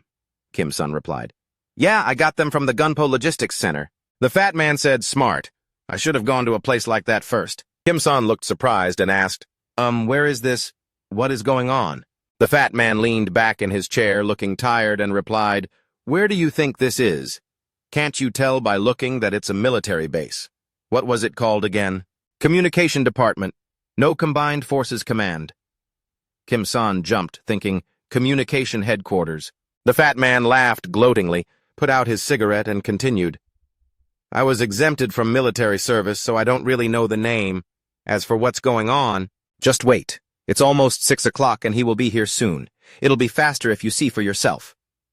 Kim-san wondered, who is he? Just as he finished speaking, a bright red light flooded the room, accompanied by terrifying screams. The fat man glanced back at Kim-san and said, "He's here." Kim-san hurriedly looked out the window. Giant monsters were flying in the sky. Kim-san frowned and thought, "What is that? Is that also a wyvern? Why is it so terrifying?" The fat guy spoke up. "Looks terrifying, right? It's no joke. I thought I was pretty strong, but even I almost died because of it. The strange thing is, attacking it felt like punching a wall. See that soldier with the smashed head near the wall over there? Look at that example and you'll understand. The military tried to fight the monsters with guns and they all died. But my point is, even my strength didn't work against it, so how could bullets be effective? So they recruited people to fight the monsters. But when I got here, I realized the monsters are strong and the military is weak. Perfect, right? So I took over. Oh, don't get me wrong. I haven't killed them yet. I wanted to save you because it seems you know a lot. Maybe because I'm hungry, my health isn't very good. They'll probably die soon anyway. But let's get back to the main point. We have plenty of weapons and everything here, but we're out of food. You go to the logistics center with my men and bring back some food. Departure will be tomorrow morning. After seeing how you do, I'll accept you as a member of our family. Joining us will be very good for you. We can protect you from monsters like that one." Kim-san looked down and said, "And this place seems perfect. Store Joint Communication Command Headquarters into storage space." Seeing Kim-san acting strangely, the fat guy frowned and asked, "What the hell are you saying? Do you want to die?" And immediately the two of them were sitting on an empty lot. The command center had completely disappeared. The fat guy couldn't help but panic, exclaiming, "Huh?" Then he hurriedly glanced at his henchmen, who were looking up at the sky in bewilderment. The fat guy panicked and asked, "What the hell just happened? Why did the building suddenly—" Kim-san was feeling extremely nauseous drool starting to fill his mouth. He thought, "Damn it, just like when I put packs in. Does putting things into subspace suddenly have side effects? I need to end this quickly." A subordinate looked up at the sky in fear, breaking into a cold sweat, and trembled, saying, "Shit, here they come." In his eyes now was a swarm of monsters flying chaotically towards them, opening their massive mouths filled with sharp teeth, growling. Seeing that scene, the whole group frantically ran away, bumping into the chair and knocking Kim-sun to the ground. The fat guy ran while turning back to order his henchmen, "No, you idiots, shoot! Kill the small ones first, then deal with the big ones later. Using guns doesn't seem very effective, but if I use my ability, maybe—" Then the fat guy stopped. Seeing all his henchmen running away, he cursed, "Damn it, you traitors!" Right at that moment, a monster landed in front of him. He hurriedly cast a fearful glance, his face full of terror, sweat streaming down his face as he looked at the monster. Behind his back, Kim-sun was helping someone walk into his subspace. Kim-sun's status window suddenly appeared. "An external entity is attempting to enter. Do you allow Han Hyung-ho to enter?" Kim-sun confirmed, "Allow." And then feet slowly stepped inside. Kim-sun, his face pale from exhaustion, exclaimed, "I'm so dizzy." Glancing slightly at Han Hyung, Kim-sun thought, "I managed to sneak away during the chaos, but I still suffer side effects after moving things into the subspace.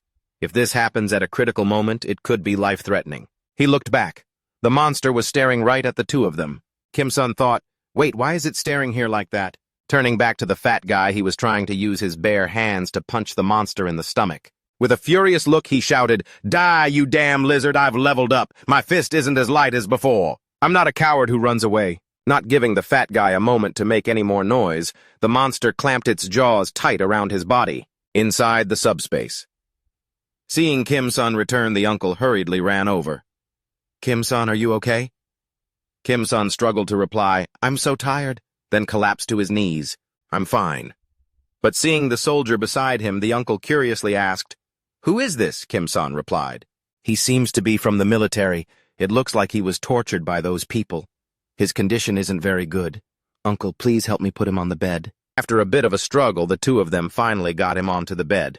The uncle looked surprised and said, "It doesn't look like there are any major wounds or bleeding.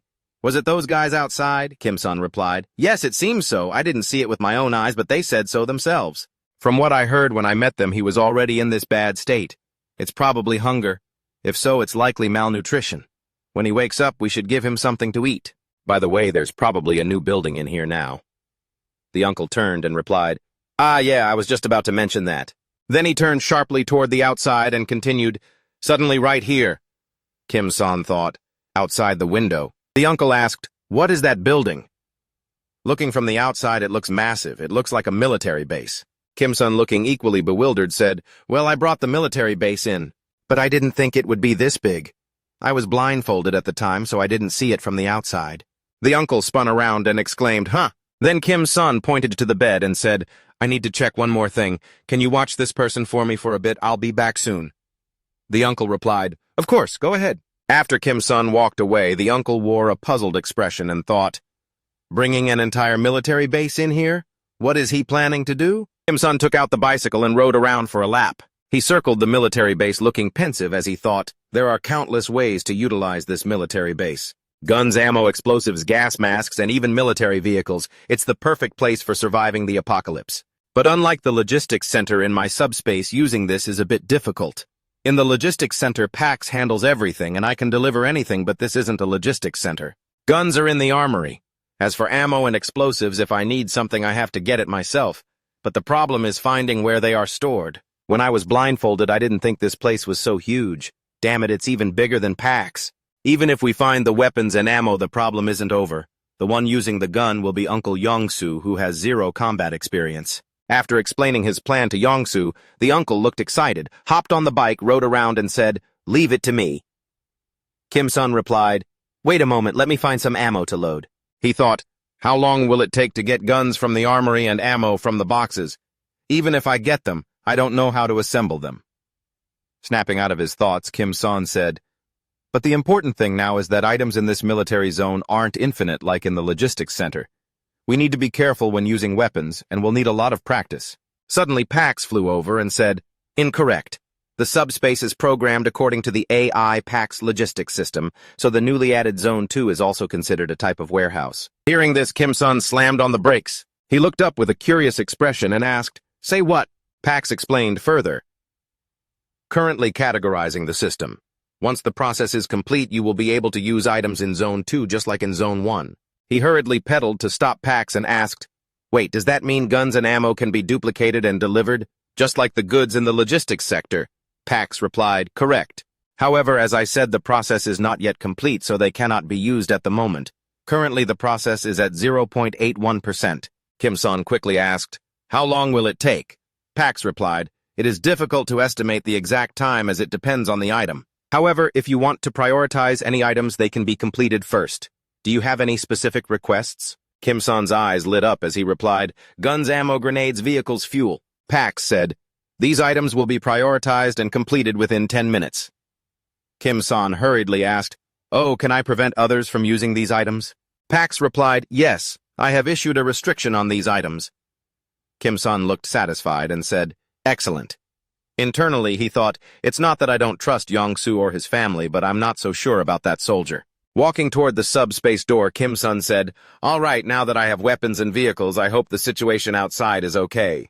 Looking through the subspace door, he saw a pack of monsters tearing apart the fat guy's corpse. He exclaimed, "Seems the situation isn't okay at all. There are still too many, and I don't think I'll lose to that big one. The only choice is—" A while later, shiny gloves were put on hands. The uncle excitedly told Kim-san, "Wow, it's been so long since I was in the reserves. Now I get to shoot again." Kim-san picked up a semi-automatic rifle and instructed the uncle, "I stacked many ammo boxes in the crate, 10,000 rounds each. If the gun jams, just grab a new one.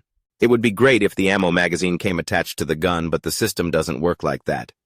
By the way, you know how to shoot, right?" The uncle chose an AK-47 for himself and said, "What nonsense are you talking about? It's finally time for me to show off my skills. Just watch and see." Each bullet the uncle fired riddled the monster's body with holes. Spent casings and empty magazines fell all over the floor. The uncle frantically showed off his shooting skills, firing until the gun barrel smoked. A while later, both stopped. The uncle wiped the sweat from his brow and said, "First time shooting this fast, it's actually quite hard. Seems like it's under control." Kim-san frowned and said, "No, not yet." The uncle replied, "But I don't see any more wyverns." Kim-san looked at the monster corpses and said, "It looks like they're all dead, but the corpse of the big one is missing." At this moment, the monster was hiding behind the subspace door, making it impossible for the two to detect it. The uncle thought, "No matter how many times I look, I don't see anything. Where are they hiding?" Kim-san remained vigilant and said, "Let's do this. It's probably waiting for us to go outside, so let's use a remote-controlled toy as bait first. If there's no reaction, we can move freely. But if it appears, we can finish it off, just like how bees set a trap to catch a target." The uncle asked, "But can a remote-controlled toy really work as bait?" Kim-san replied, "I have an idea." Immediately after, they placed a mannequin on top of the remote-controlled car, then skillfully steered it outside. Just as predicted, as soon as it reached the door, a sharp claw from the monster stabbed down, piercing the mannequin. The uncle spoke up, "Oh, it really was hiding. Looks like this thing is smart too." Immediately after, it thrust its massive face eyes full of rage into the subspace, growling angrily. Kim-san quickly raised his gun to aim, and didn't forget to tell the uncle, "Shoot, uncle." Immediately, a barrage of bullets was fired, embedding straight into the monster, creating a bright flash. A moment later, thick white smoke rose up, obscuring everything around. Suddenly, within that white smoke, two glowing spots appeared like two car headlights. Very quickly, the monster rushed straight out, but it was blocked by the subspace function. The uncle exclaimed in surprise, "Why is it still unscathed?" At the same time, Kim-san thought, "Is it immune to bullets? Could it be that its skin is too thick?" Snapping out of his thoughts, Kim-san told the uncle, "Wait, if I think about it, something is very strange. It feels like all my attacks are being blocked. That thug mentioned this before, so that's what he meant. It's definitely not neutralizing attacks because of thick skin. Something is blocking everything." Stopping his thoughts, Kim-san suddenly remembered the grenades. Without a word, he threw them right in front of the monster's sharp claws, leaving it bewildered, not understanding what was happening. Kim-san quickly said, "All right, let's see who wins your defense or our attack power." Then with a mysterious smile, he continued, "By the way, we don't know the meaning of limit." Right after that sentence, the grenade exploded. Uncle Yong-soo, not wanting to be outdone, threw another grenade. In front of them now was a covering blanket of white smoke. Both were exhausted. The uncle rested his hands on his knees and said tremblingly, "I never thought throwing grenades would be this hard." Kim-san, sweating profusely, frowned. "My shoulder is dislocated too. I wonder if the monster is dead yet." Just as he finished speaking, the white smoke gradually faded, revealing a pair of glowing eyes staring at the two of them. It raised its sharp claws to attack them, but was blocked by the subspace barrier. Kim-san thought in surprise. Even after eating all those grenades, its skin is only slightly scratched. What kind of monster is this? Suddenly it turned its head and walked away, disappearing into the hazy smoke. The uncle spoke up. Is it gone? Kim-san quickly replied, yes, it seems it's gone. But I don't think it left because our attacks worked. Never mind. If it's gone, we should move too. Can you drive at night? The uncle replied, who do you think I am? A while later, the two of them were moving through the streets in the truck taken from the thugs. The uncle confided, I still haven't gotten over the shock of that giant dragon earlier.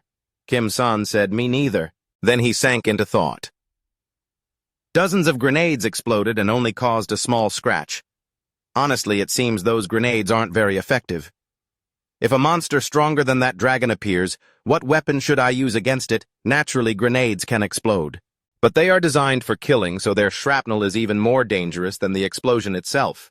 But if I use a weapon with a stronger explosive force, using it freely could be risky. If a bomb stronger than dozens of grenades is used, the power of the explosion will be terrifying. What if innocent people in the city get caught in it? And even if the firepower is truly stronger, there's no guarantee one bomb is enough to kill the monster. I'd probably have to use at least a few. So the ideal weapon right now is something powerful like a bomb, but that doesn't cause unintended collateral damage. Or maybe use something heavy to throw at them. In the end, using guns and grenades is probably still the most practical. But continuously upgrading my stats is better. If I keep training, I'll definitely become much stronger. We just defeated a dragon, so there should be enough mana stones to upgrade. Looking at the notification screen, the remaining magic stones were 314. Kim-san was startled, thinking, why did it increase so fast? I had a feeling the mana stone count increased a lot because that dragon had many stars. Whatever, I have plenty now. Immediately after notification lines appeared continuously, used 25 mana stones to adjust launch speed from 100 kilometers per hour to 150 kilometers per hour. Used 25 mana stones to reduce launch time from 5 seconds to 1 second. Used 50 mana stones to increase simultaneous launch quantity from 2 to 4. Used 25 mana stones to increase range from 25 meters to 50 meters. Looking at his upgraded skills, Kim-san couldn't help but think joyfully, launching 4 products with a 1-second interval between each. Although the mana usage increased, the ability is becoming extremely terrifying. But what about the new ability using 50 mana stones to unlock this virtual space laboratory? I've always wondered what kind of ability it is. I want to try using it, but I probably need to stop the car first. Then quickly, Kim-san turned to the uncle and said, Yongsoo, I have something to check. Let's rest for a bit, come inside with me. The uncle replied, if we go just a little further, we'll reach Gangnam. But since I don't see any monsters, I'll keep driving. You just do your thing. Kim-san broke into a cold sweat in fear. What? But that's too dangerous. Besides, we haven't been driving for that long. If you're so worried, why don't we open the portal while moving? Kim-san stopped and stammered, about that. After looking outside at the ruined high-rise buildings and the cold gloom, Kim-san agreed that this seemed feasible. Uncle Yongsoo smiled happily and said, if anything happens, I can just jump into the portal. Don't worry, go check it out. At the same time, Kim-san opened the portal door, stepped inside, and said, all right, I'm going then. Stepping inside, Kim-san took step after step, surprised. On the surface, there's nothing special. It's just different from normal space. Then he opened his status window. So what is this ability combination and decomposition? Kim-san stood thoughtfully with his hand on his chin and said, for example, combination means I can register a rifle with a magazine attached as a single product, right? Pax replied, correct.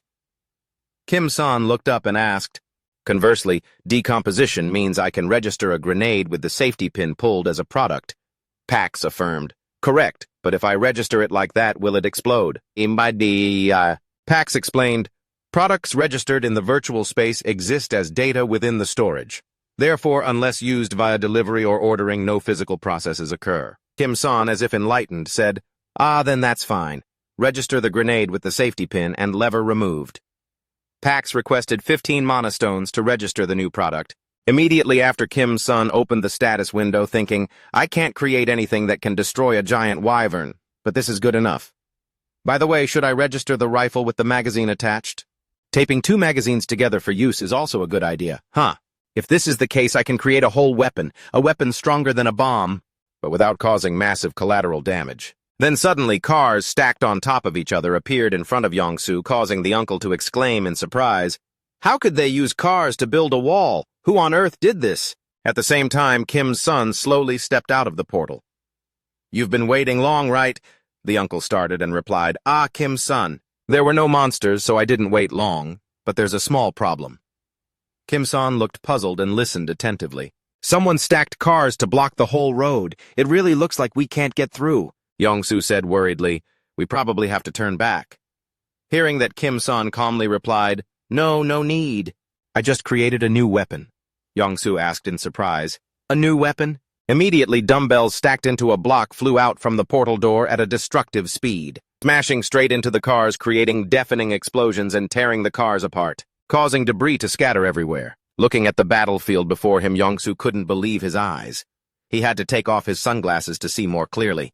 With a face full of surprise, he asked, "Hey, Kim-san, what on earth did you create?" Meanwhile, on the other side of the car wall, after witnessing the cars being knocked away one by one, a scruffy old man bewilderedly asked the man next to him, What is happening? Is the wall collapsing?" The man next to him replied with a worried face, "That wall has stood until now. It can't collapse that easily." Suddenly, something caught the man's attention. A vehicle with bright headlights, emerging from behind that cloud of dust. Then it stopped in front of the two of them. The two trembled and exclaimed, "What now? That thing looks like the military." Kim-sun lowered the window and said, "Is this where Nurse Kim Ju-yeon is staying?" Kim Ju-yeon is the eldest of the 3 Kim siblings. She is 8 years older than me and started studying seriously when I was 7, because she usually found it uncomfortable to sit in a chair for more than 30 minutes. That sudden change made my whole family worry endlessly. The reason she studied so hard was simpler than expected. Even if the world ends tomorrow, I will still treat patients today. But her determination wasn't just youthful impulsiveness. Her grades improved continuously and skyrocketed at school. Her remarkable achievements got her accepted into nursing school. Back to the story, after seeing Kim-san approach, Kim Ju-yeon couldn't hold back her emotions. She burst into tears and said, How could you travel so far? Are you okay? Are you hurt anywhere?" Seeing his sister after so many days apart, our Kim-san also couldn't suppress his emotions. He sobbed and replied, "Of course not. I'm so glad you're alive," saying that the two siblings hugged each other tightly in joy. "Wait, I want to give you something. I remember I have a chocolate bar in my pocket." Kim-san waved his hand and replied, "No, I ate. I have enough chocolate to last a lifetime. More importantly, there is a patient." Hearing that someone needed help, Kim Ju-yeon looked urgent and asked, "Where, take me there immediately." "No, he's not here. He is in a separate space that can only be entered using my ability." Kim Ju-yeon asked doubtfully, "Ability? Oh, really, have you awakened?" Kim-san replied seriously, "Yes, to enter that space a door is needed. It would be very strange if others saw it. Secret movement out here is impossible. In that case, it might be easier inside the hospital." After explaining to his sister, the 3 of them began to enter the hospital. Walking through the corridor, homeless people were sleeping soundly on the waiting chairs, approaching the room reserved for hospital staff. The 3 of them quickly entered. After the door was closed, Kim Ju-yeon looked up with a bewildered expression. What is this? Is this entire architecture your ability?" Kim-san turned around and said, "I'll explain later. For now, follow me this way." They approached the bed where the soldier was lying. Kim Ju-yeon quickly stepped forward to examine him. Kim-san asked worriedly, "What do you think? How long has he been injured?" "Not long since I brought him here. We treated him on the way. He seems to have been beaten and tortured recently, but his condition wasn't good to begin with. He can't survive." Hearing this, Kim-sun and Yong-soo were startled and worried. "Is it that bad?" Kim Ju-yeon said, "Normally, yes, but..."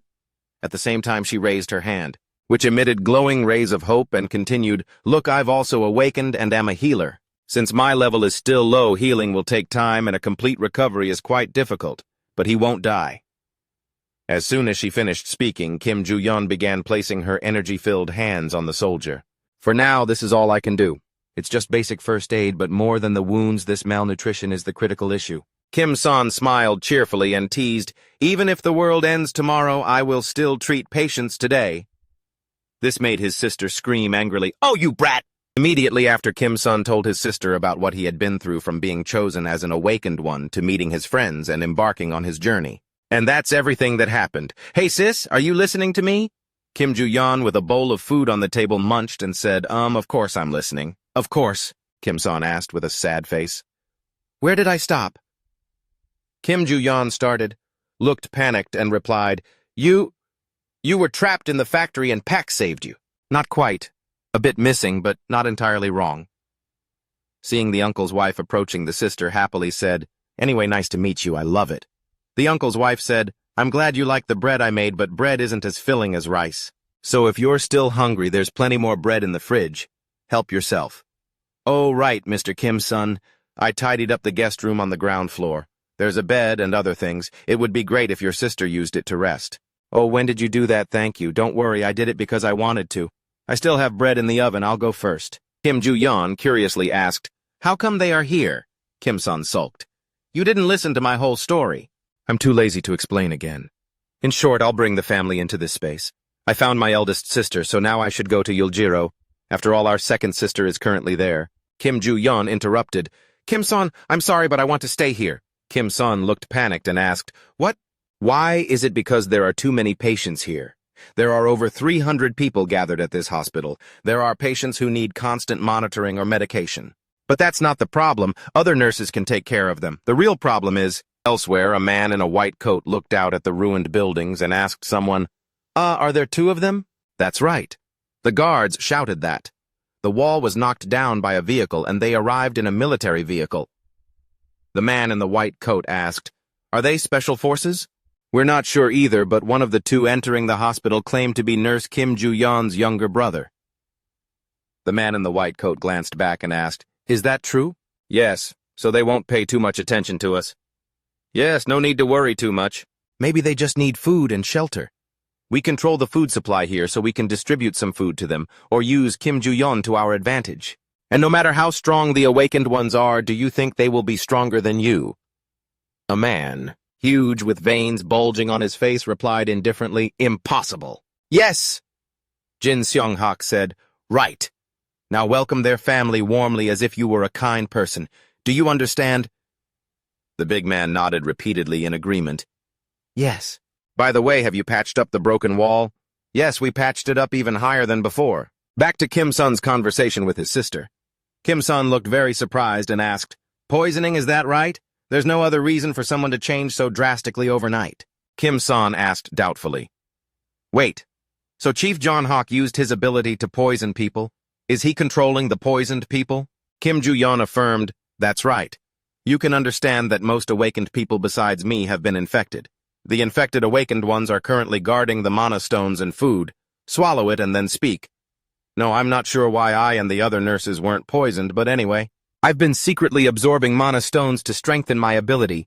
If I can level up a bit, I can cure everyone. So you, son, and mom and dad should go ahead.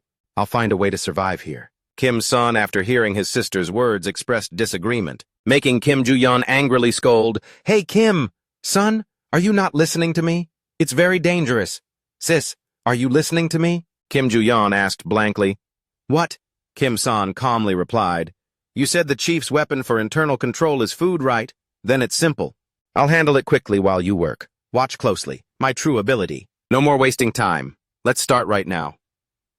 Kim Ju-yeon looked confused and worried, sweating bullets, saying, I feel like your middle school phase is returning. But just a few seconds later, Kim Ju-yeon had to think differently as she witnessed the shocking scene before her eyes, a huge supermarket, with boxes of food and supplies piled up, gradually appearing, even spilling everywhere. The scene shifts to a room where Jin Seong-hak, with a serious face, asked someone, There's an urgent report, so I came here. Nurse Kim Ju-yeon's younger brother distributed food. The man in the blue shirt replied, Yes, and the quantity is quite large. Jin Seong-hak sighed with relief. I thought it was something serious. Then, waving his hand as if unconcerned, he said, There's no need to worry too much.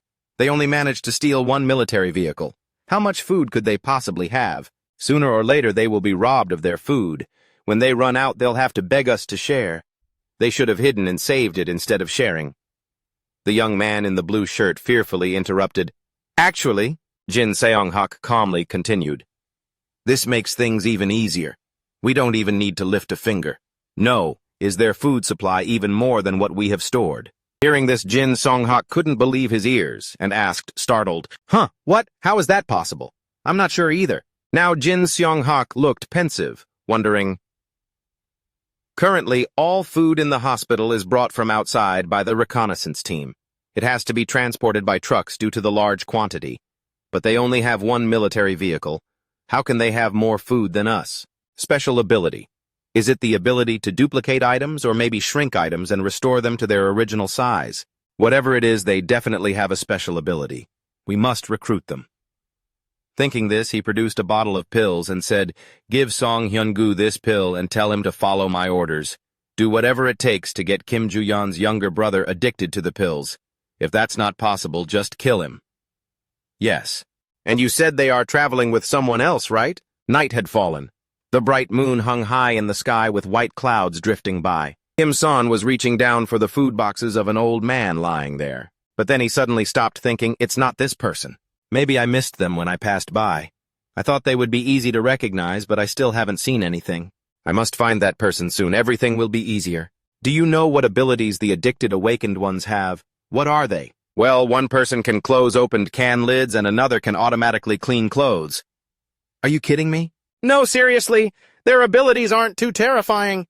Then it's even easier, except for one person named Song Hyun-gu. After the world fell into this state, he was worried about his mother in the hospital, so he traveled from Yuljiro to here. What is his ability? Well, aside from being extremely strong, I don't know much else except that his body grows so large it's easily recognizable.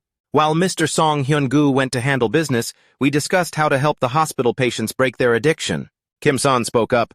Let's put everyone in the hospital into the subspace. I can't tell who is addicted and who isn't. Sounds reasonable, but how?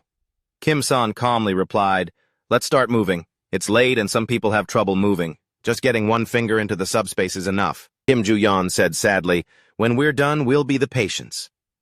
Okay, it seems we have no other choice. Sounds reasonable. But just as we were preparing for a sleepless night to move everyone, something unexpected happened. Someone's hand was twitching. An old man acting strangely. Kim Son turned to his sister in surprise and said, why is everyone suddenly... At the same time, Song Hyun-gu was approaching.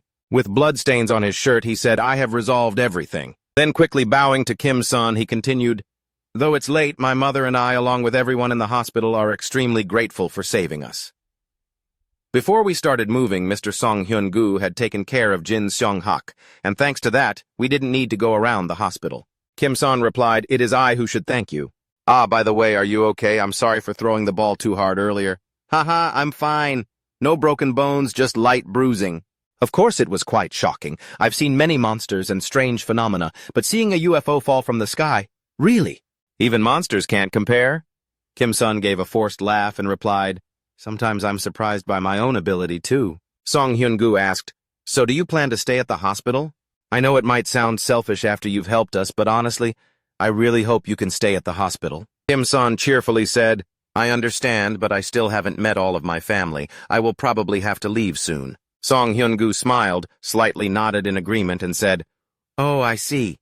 I knew this question might be heavy, but I couldn't help asking. I hope you reunite safely with your family soon. Thank you. By the way, while we're on the subject, we are going to Uljiro. I heard you are from there, Mr. Song Hyun-gu. How is the situation there? Song Hyun-gu replied in surprise. You probably can't go there right now. The next day, when the sun was high, the harsh sunlight shone down, revealing dust motes floating everywhere. Kim Son shook hands to say goodbye and said, I hope to see you and everyone at the hospital again. Yes, I will try to survive until then. Please take care of yourself. Then the vehicle started to depart. On the way, Yong-soo couldn't help but ask Kim Son, what do you think the wall Song Hyun-gu mentioned is? Could it be someone's skill? Kim Son replied, that's right. If it's someone's skill, I hope we can at least communicate. Otherwise, there will be no way to get past it.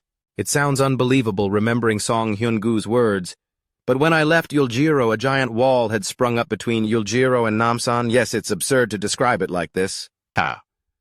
But it grew from the ground like a child's tooth emerging. I don't know its exact size because I ran away while it was growing, but by now it must be as tall as an average building. One more thing that surprised me while I was there. The monsters there and here are a bit different. In Yuljiro, they are mainly skeletons. Thinking back, maybe undead is a more accurate term. They keep coming back to life after being killed. Their body parts also move around on their own. Back to the present. Kim Son thought, why is that I'm not worried about my second sister being there? Actually, I think she would defeat monsters even without any powers. Suddenly, his status window appeared with a notification. Kim Ju-yeon is calling from the subspace. Kim-san looked back at the space portal and asked, "What's wrong?" Kim Ju-yeon frowned and replied, "Why ask? Look at this kid's attitude. The soldier you saved has regained consciousness." Immediately, Kim-san entered the subspace. Seeing him arrive, the soldier approached, bowed, and said, "I heard you saved me. Thank you very much. I am Colonel Han Kyung-ho from the SOT Intelligence Battalion." "Yes," Kim-san replied, "and I am Kim-sun. I'm glad you're awake. Are you okay?" "Yes, thanks to the treatment I survived. By the way, may I ask exactly where this is? I can see the military command headquarters outside, but there are no buildings around it." Kim-sun looked over and explained, This is the break room of the PAX FC Logistics Center. This is my ability, a subspace. Outside is currently Gangnam. We are heading towards Hanam Bridge."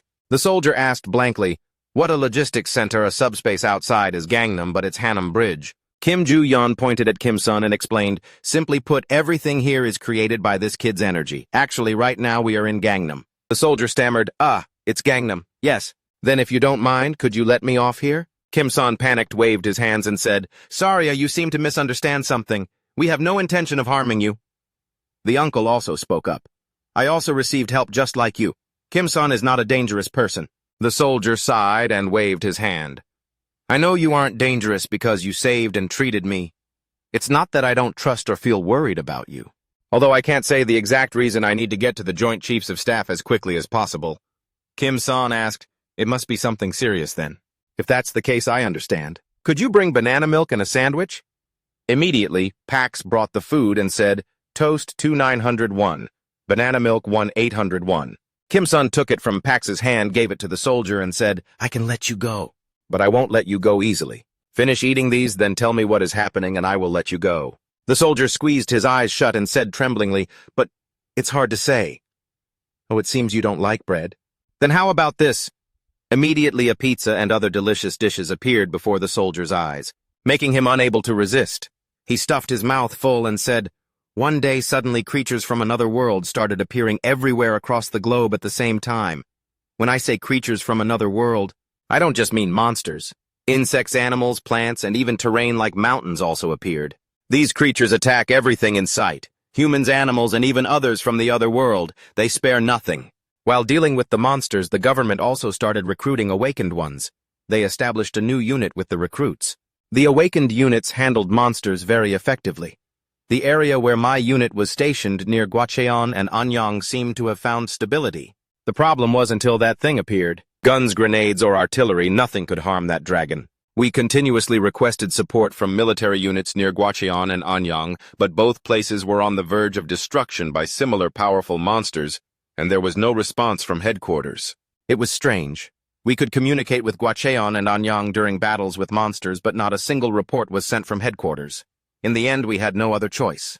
Under the relentless pursuit of monsters, many comrades died or were injured, and we recruited awakened ones to fight back as we advanced. After days of moving, we finally arrived, and as predicted, the headquarters was abandoned, and the reason soon became clear. While searching through the National Communication Command, we found some documents.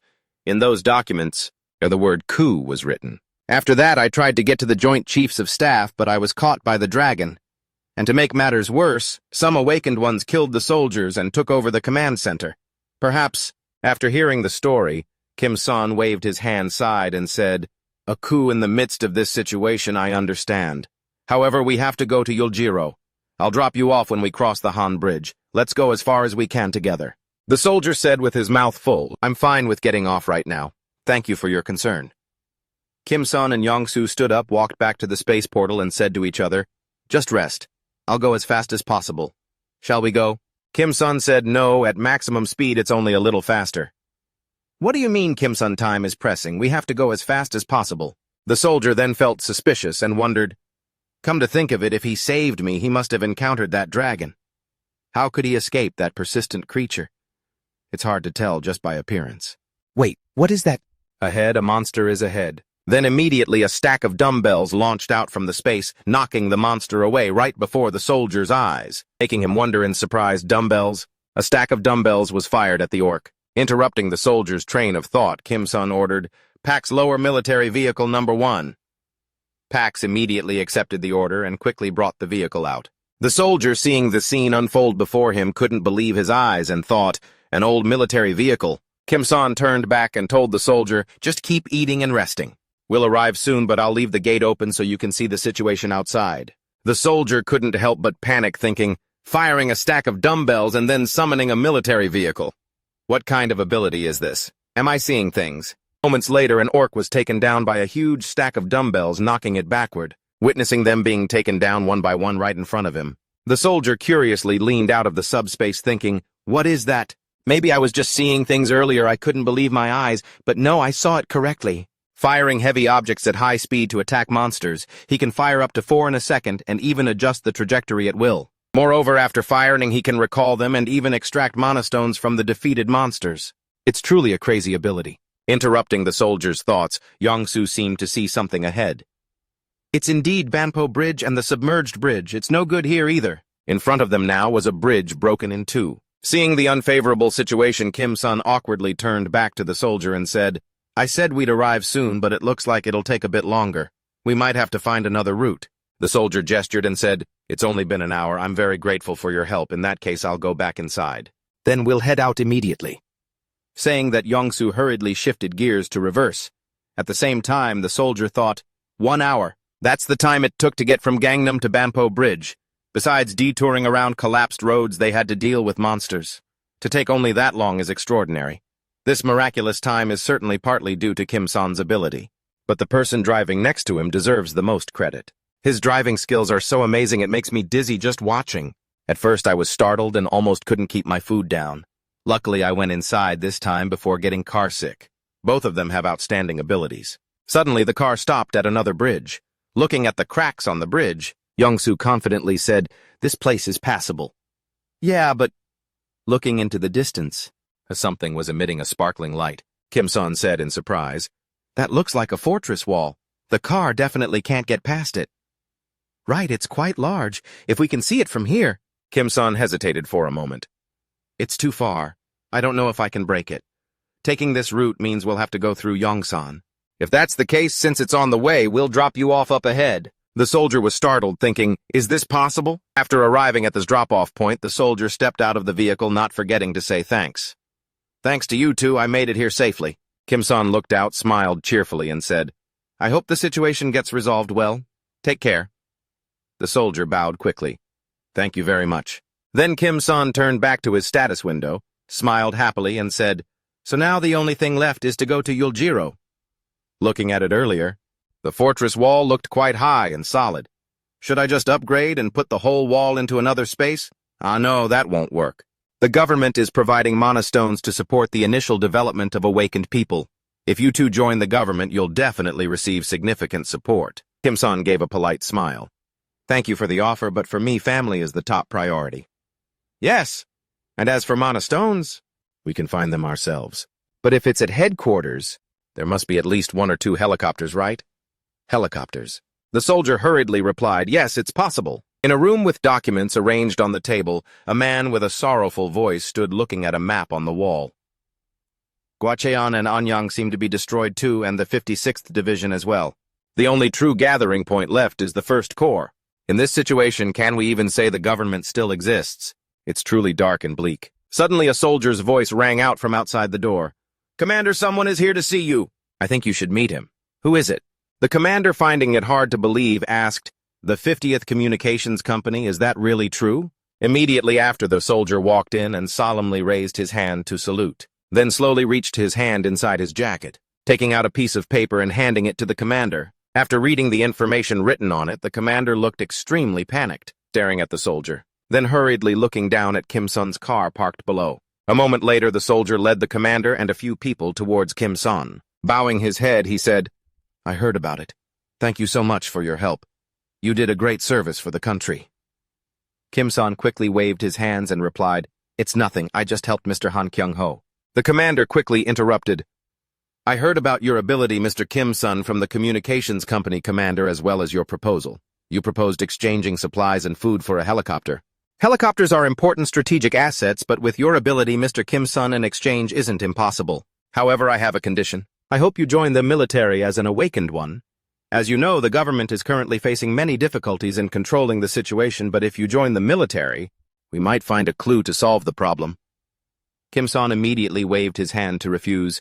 I'm sorry, but that will be very difficult for me. Currently, saving my family is my only priority. The commander looked disappointed and said, that is truly a pity. In that case, it will be difficult for us to provide a helicopter. Kim-san approached his car, opened the door, got in and said, I understand. There's no other way. I just hope the situation stabilizes soon so everyone can return to normal life. Until then, stay healthy. Goodbye. Seeing Kim-san so determined, the commander felt panicked, hurriedly knocking on the car window, awkwardly saying, I have another proposal.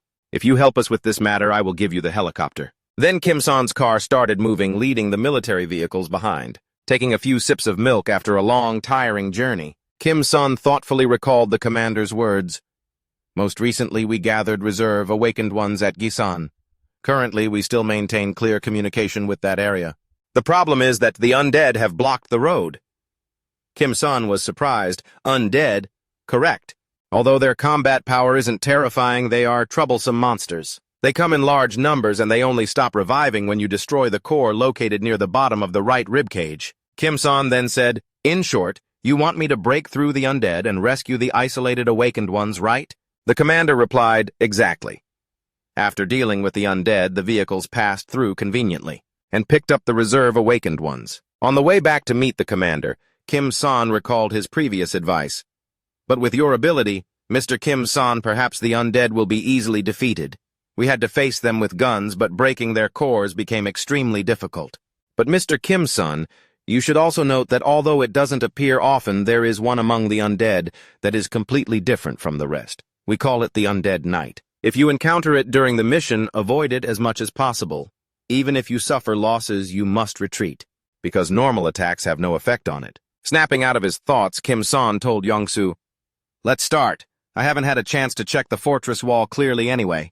After going a short distance, both looked surprised when they encountered something blocking the road ahead. An undead equipped with full armor along with a sharp sword and a shield standing proudly blocking the way, and started making strange sounds. Kim-san said in surprise, a skeleton is talking. The mighty undead monster thrust its sword straight into the ground, took out a mana stone and held it in its hand. Without hesitation, crushed the stone, staring at the convoy with a face full of anger. It is a pleasure to meet you, you who come from another world. The undead monster haughtily said, that greeting just now was actually quite interesting. You are a mage, aren't you? Why are you disturbing our territory? I understand that initial exploration often makes people impatient, but even so, one must maintain some basic etiquette. Saying that the undead monster quickly grabbed its sword. At that moment, a stack of dumbbells released by Kim-san rushed straight towards the undead monster, but it powerfully pulled the sword from the ground and swung a slash, instantly cutting the stack of dumbbells in two. The monster said indignantly, it's useless. With such a weak thing, you can't even scratch me. Immediately after, Kim-san summoned another stack of dumbbells, but the monster quickly jumped up and dodged it. It calmly said to Kim-san, is that your answer? Seeing that the situation was not feasible this time, Kim-san decided to summon multiple stacks of dumbbells to hurtle towards the monster. But the monster calmly used its shield to knock one stack of dumbbells off course. Then it dashed forward, slashing the remaining stacks in half as it charged. Then it rushed towards Kim-san's vehicle. Then he quickly regained his composure, thinking, but if the dumbbells hit, it won't be injured, just knocked back. I just need to hit it. In that case, I'll use 50 mana stones to unlock tracking ammo. Then Kim-san quickly ordered, aim for the chest. Launch! And immediately a stack of dumbbells shot out, flying straight towards the monster. It calmly said, still haven't learned your lesson. You truly are a foolish mage. No matter how many of those things you throw, I'll just dodge them all.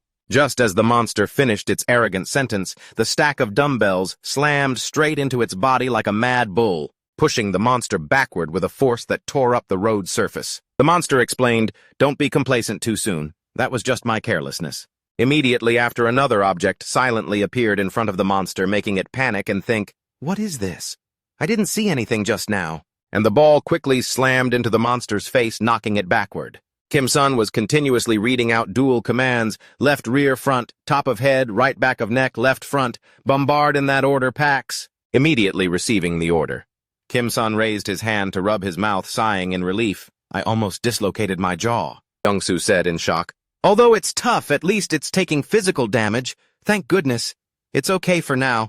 I survived thanks to you. Kim-san replied, No, it's not over yet.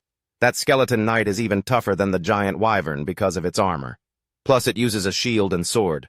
Honestly, it's more terrifying than the wyvern. At this moment, the monster was continuously taking hits from all sides. Uncle Yongsu said tensely, It seems more debris is flying off than at the beginning. Kim-san immediately leaned forward to observe and said, that's true. Then he gave a satisfied smile and ordered, Launch attacks on the main pillar from left, right, front, and back simultaneously. Very quickly, stacks of dumbbells were summoned from the subspace, smashing straight into the monster, creating a huge explosion that shattered the monster into pieces. 3 cracked skulls lay conspicuously on the road. Using the last bit of remaining dark energy to mock truly amazing mage. But don't think it ends here. We are immortal. All for the Night King. Right then, mana stones gradually appeared, floating slowly into Kim-san's subspace. As the stones flew in, a notification window appeared. You have received 2 large mana fragments, 1 enhancement stone. Witnessing the terrifying scene that just happened, the soldiers sitting in the car behind couldn't help but panic. Unbelievable. We defeated the skeleton knight, the one who was unharmed even after taking attacks from a main battle tank. And then the awakened ones in the back of the truck also started standing up and shouting, Kim-san has defeated the skeleton knight. Back at the commander's headquarters, as soon as he saw Kim-san arriving, he said, I told you that if you encountered the skeleton knight, you must retreat immediately. I emphasized that, and yet you defeated it. Perhaps there is no other way. Please join us. No. For now, my family is the priority. Then after you save your family, I will think about it then. The commander expressed, Then after you save your family, please reconsider. We see you as an important ally. I hope you understand that. Come, let me guide you to the prepared helicopter. Please go this way. Kim-san suddenly looked downcast, thinking, I feel like they have high expectations of me, which puts a bit of pressure on me. Although it's true I defeated the skeleton knight, honestly, I won by luck. If there was another one like that, I would definitely have failed completely. That's indisputable.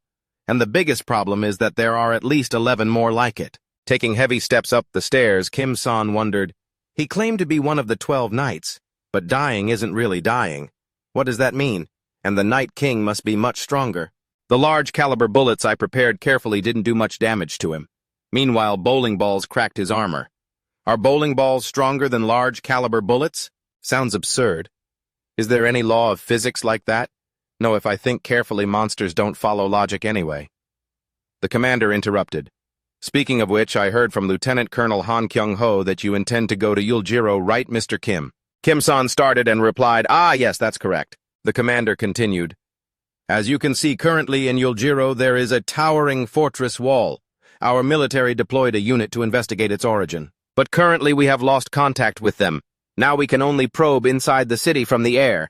And very fortunately, we saw signs of human activity. The soldiers seem to still be safe, so I believe your family will be fine too. Kim-san happily replied, Thank you for your encouragement. On the other hand, he thought, Actually, I forgot. Honestly, I never worried. After all, my sister is the type of person who is even more of a monster than those monsters. Approaching the door to the rooftop, the commander said, Right. Recently, we discovered something strange. The top of the fortress wall is gradually closing as if forming a dome. We're not sure if it will close completely, but luckily there's still time for you to borrow the helicopter to get there. Then he opened the door and stepped out. Here we are, sir. Looking at the helicopter in front of him with countless cracks and a dilapidated appearance, Kim-san hurriedly thought, Is this going to be okay? It looks a bit old, but as long as it flies, it's fine. The commander pointed in another direction and said cheerfully, Not that one. The helicopter you will be using is over there. Kim-san slowly glanced in the direction the commander pointed. A glittering helicopter, shining brand new, struck Kim-san's eyes. Yongsu couldn't hide his joy. His jaw dropped in admiration. The commander happily said, This helicopter was borrowed specifically for you two. Only something of this caliber is worthy. When I said you two are trustworthy allies, it wasn't empty talk. Yongsu happily interrupted. Indeed. The Black Hawk is a helicopter that even a 3-star general would hesitate to use in a situation like this, yet lending it to us is truly touching. I'm already looking forward to flying it. The commander turned to Yongsu and said, Just as well I was about to ask who would fly it. So you have flown a helicopter before, Mr. Yongsu. No wonder you know so much about them. Yongsu looked at his status window and hurriedly replied, No, this is my first time, but they say I can fly it for just 50 mana stones. At that moment, the status window displayed, Ace Driver discovered a new vehicle helicopter. Can unlock the ability to pilot this vehicle with 50 mana stones. Yongsu explained, "That's right. It seems I have to register to pilot vehicles I've never driven before. It's not a concept of leveling up, but registration." Kim-san thought, so that's why there was no skill upgrade notification. Suddenly, the commander walked away and said, "Please wait a moment, follow me," saying that he approached the aircraft, pulled out a briefcase with many mana stones inside. Both of them hurriedly approached and exclaimed in surprise, "This is—" The commander smiled and said, 200 mana stones. "This is a gift from our military to you two.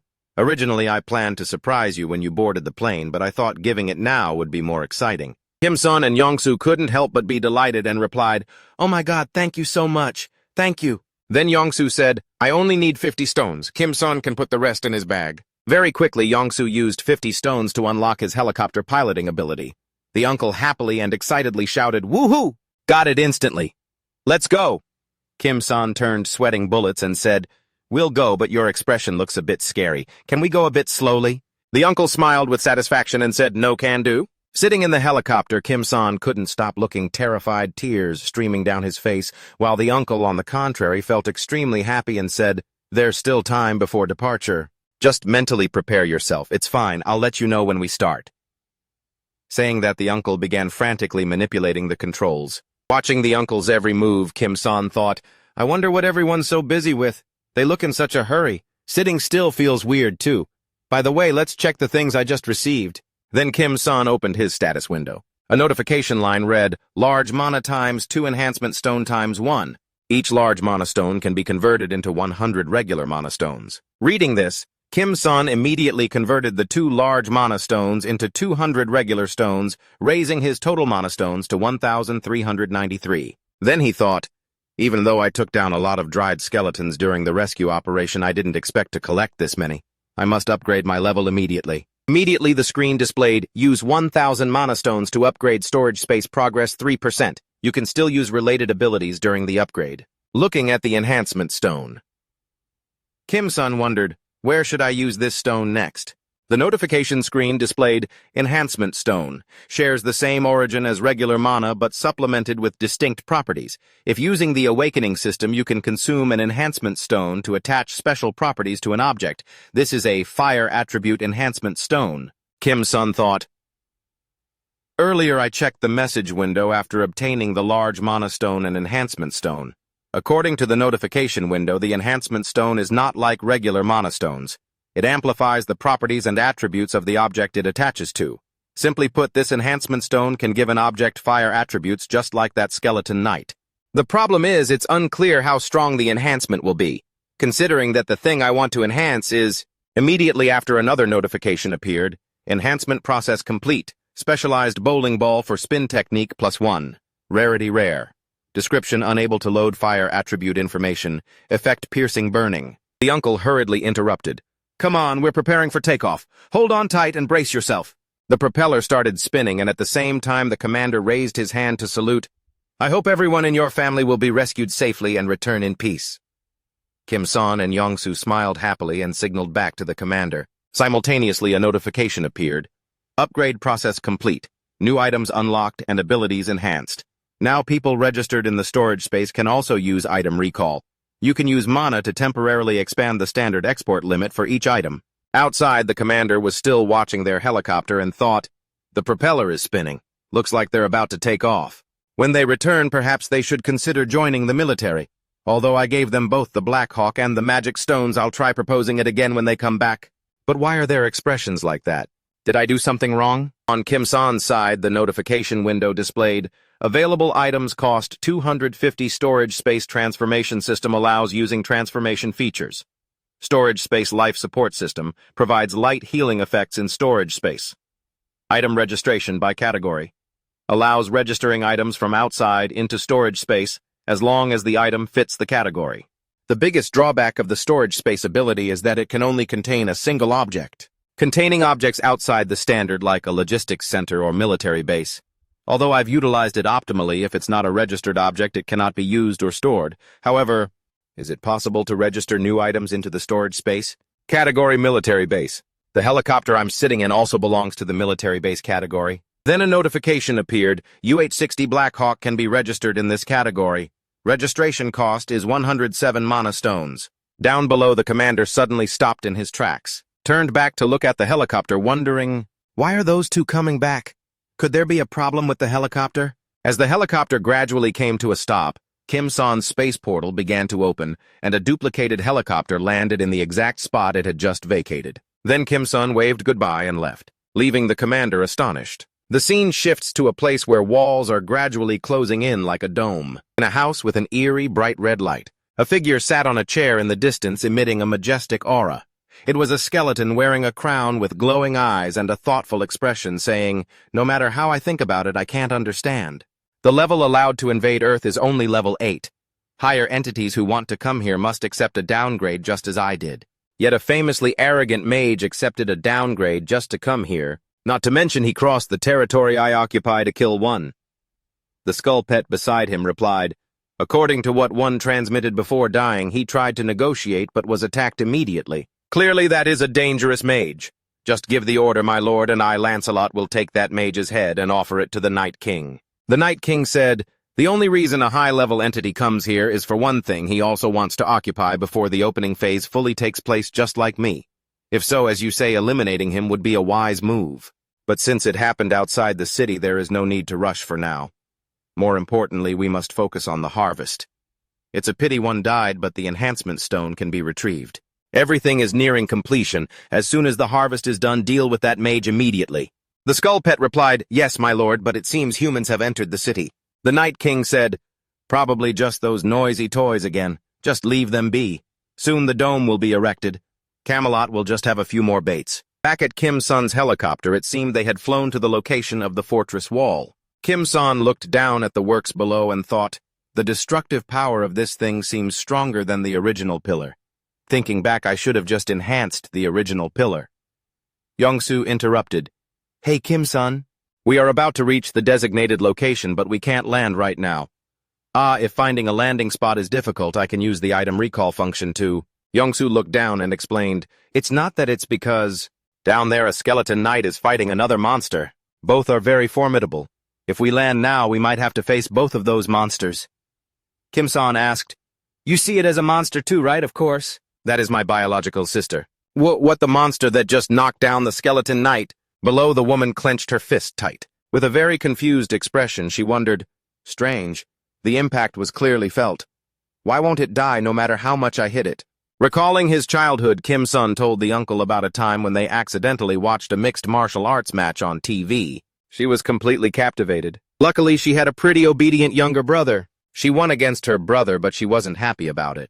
Winning against the weak wasn't what she wanted. To find stronger opponents, she went to the playground. However, even the kids in the neighborhood who were 3 or 4 years older than her were just weaklings compared to her. Our father realized his daughter's innate talent, her first loss.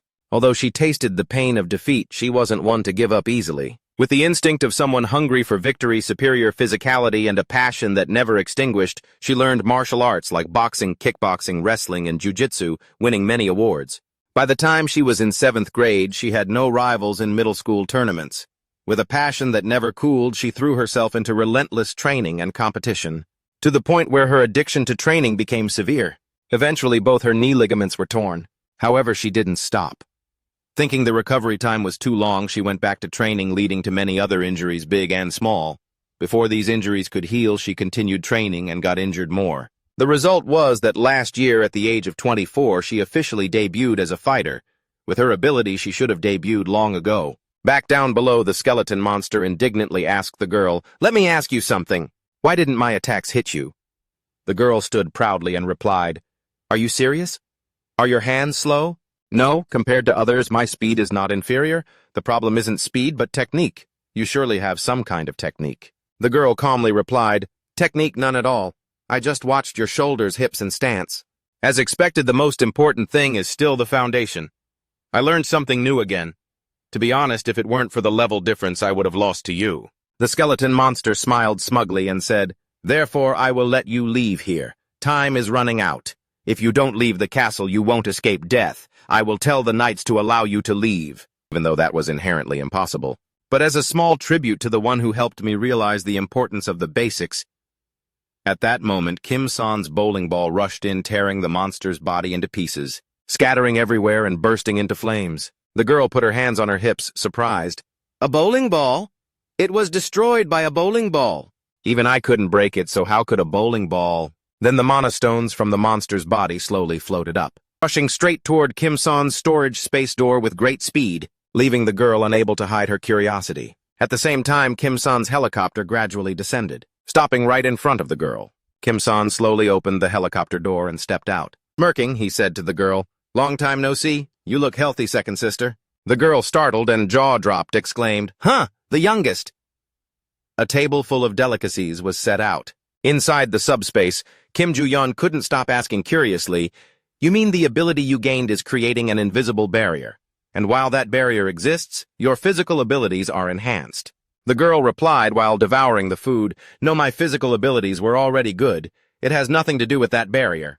"Oh my God, eat slowly, there's plenty left. Anyway, all three of us have awakened abilities and survived, so that's lucky. Now we just need to get to our older brother. Like this. Why are you hacking alone? How did you pull off that crazy trick?" Kim San scratched himself and replied, "It's a long story to explain. First, just eat and get some rest. I showed you how to use packs. If you need anything, just order it. Ah, by the way, say hello to Yongsoo's family who are in the virtual space too. All right, are you leaving right now?" At the same time, Kim San stood up and replied, "Of course, the castle ceiling is about to be sealed shut." "Ah, the wall song Hyungu mentioned, I heard it was spreading, but I didn't expect it to cover the entire ceiling. When I brought second sister in here, it had already covered quite a bit. We have to hurry. Actually, I wanted to get more mana stones, but we have to escape before the ceiling is completely sealed." At this moment, the dome was gradually closing up. Looking up, Kim San couldn't help but panic and exclaim, "What is this? Why is it already closed?" The two of them quickly boarded the helicopter. Kim San continuously summoned flaming bowling balls to break that wall. Wave after wave of balls flew out like blazing bullets, attacking the wall. But after a storm of attacks looking at the wall, there was not a single dent. Kim San thought with concern, "Even hit that hard, there's not even a scratch. It doesn't look like it's going to open either. Should I put it into the subspace? No, I can't. I need to rethink. I need to be cautious." Come to think of it, earlier, Kim San had used all his mana stones to upgrade the helicopter's transport capabilities. Leveling up is getting harder, and spending like this is really... I don't know if it can contain a castle this big. More importantly, what if not just the castle, but all of Yuljiro gets sucked in? Standing in the subspace doorway looking out, second sister seemed to be resting her chin on her hand, thinking about something. Then she said to Kim San, "Really? Was what that guy said true?" Kim San, confused, asked, "Which guy?" "The skeleton you smashed. He said if I stayed here I'd die, so he said he'd only get me out." "Die how?" "I don't know how, he just said he would persuade the Night King or something to let me out." "Huh, then what?" "Then he got hit by your bowling ball and died instantly." Kim San panicked. "The Night King. He definitely knows something. This is trouble. There isn't much time left. If we have to search for the Night King here now, how long will it take?" Yongsoo arrogantly said, "Don't worry. 5 minutes, I just need 5 minutes. Hearing Yongsoo's firm affirmation, Kim San went pale with fear and shouted, "Wait! Please just take it easy!" Having said that, the helicopter shot off at breakneck speed, back at the gloomy castle of the Night King. Lionel died without even landing a single blow. The skull pet gritted its teeth in anger. "That is correct. But it is likely the work of a mage. Before vanishing, Lionel told me so, and I am certain a mage is the culprit." The Night King, furious, slammed his hand on the armrest, his voice fierce. "The harvest is imminent, and now there is a disturbance like this. From the beginning he aimed to destroy my harvest. If so, there is no need to wait any longer. Where are they now?" "You do not need to act yourself, my lord. They are coming here on their own." "Coming here?" The Night King looked out the window. Kim San's helicopter was gliding past. Kim San looked extremely miserable after a long flight with the uncle. The castle door slowly opened. Kim San staggered, clutching the door, and vomited violently. Then he looked up with an exhausted body. "Really? I swear I will never get on a helicopter again. This kind of ride is on a whole other level." Suddenly something appeared before his eyes. A giant orc with bloodshot eyes and sharp teeth was rushing straight at Kim San. Quick as lightning, the second sister rushed over and landed a palm strike right on the orc's face, forcing the monster back. Another thunderous punch was delivered to the monster's body, sending it flying a few meters away. Kim San trembled. Thank you. No, wait. The second sister looked extremely tense. There's something else. Huh, what do you mean? In front of them now were countless bloodshot eyes staring right at them. Kim-sun panicked and said, Yongsoo, you should hide in the subspace for now. Ah, Roger. The second sister flashed an excited smile. That's right, now this is what I call fun. Just one would be too boring. Let's go, little brother. Huh, wait. At the same time, the second sister charged forward. With a flying leap straight ahead, she stomped on the head of the defeated orc lying on the ground. Witnessing their comrade being taken down, the monsters frantically rushed in to counterattack. But under the power of a boxing legend, every single one that charged was taken down. Suddenly, a monster seized the opportunity and rushed in to bite the second sister's neck. Making her look extremely excited, she reached up and grabbed the monster's head and slammed it down in front of her. Witnessing that terrifying scene, Kim-sun thought, she looks like she's going berserk, but there are too many of them to see clearly. It's hard to help because they're piled on top of each other like that. I can't attack freely. Is there any way to support her? Thinking that Kim-san opened his status window to search. Then suddenly he focused on one item. A notification line appeared. On the second sister's side, she was still busy dealing with the monsters driving an elbow straight into one's head, knocking it flat on the ground. Suddenly, the remaining monsters focused their gaze in another direction. She turned towards where they were looking, thinking, what is it? Why are they all looking over there? Looking back, she saw Kim-san's subspace door open with an object placed in front of it. It was a massive electric insect repellent machine with shock and explosion capabilities that Kim-san had summoned. He sat comfortably on the chair inside the subspace, smiling cheerfully. Oh, the performance is solid. The second sister looked confused. Hey, Kim-san, what the hell are you doing? What am I doing? I'm helping you. Helping isn't this getting in my way. I was just getting warmed up. What do you think you're doing? Wake up, sis. Warmed up. Were you planning to drag this out? We need to finish this quickly and leave. Huh. Is that how you talk to your older sister? At the same time, a skull pet was hovering behind the second sister. After witnessing the entire conversation between the two, the red skull pet hurriedly returned to the palace to report to the Night King, but the Night King asked skeptically, Tristan, did you truly witness what you just said with your own eyes? The red pet affirmed confidently. Yes, I saw it very clearly just now. Besides the mage using items, there is also a human whose strength is on par with mine. Hearing these words, the Night King looked tired, propped his head on his hand, and sighed. Just facing the mage required preparing for an all-out battle, and now there's another human. Lancelot, I will summon you.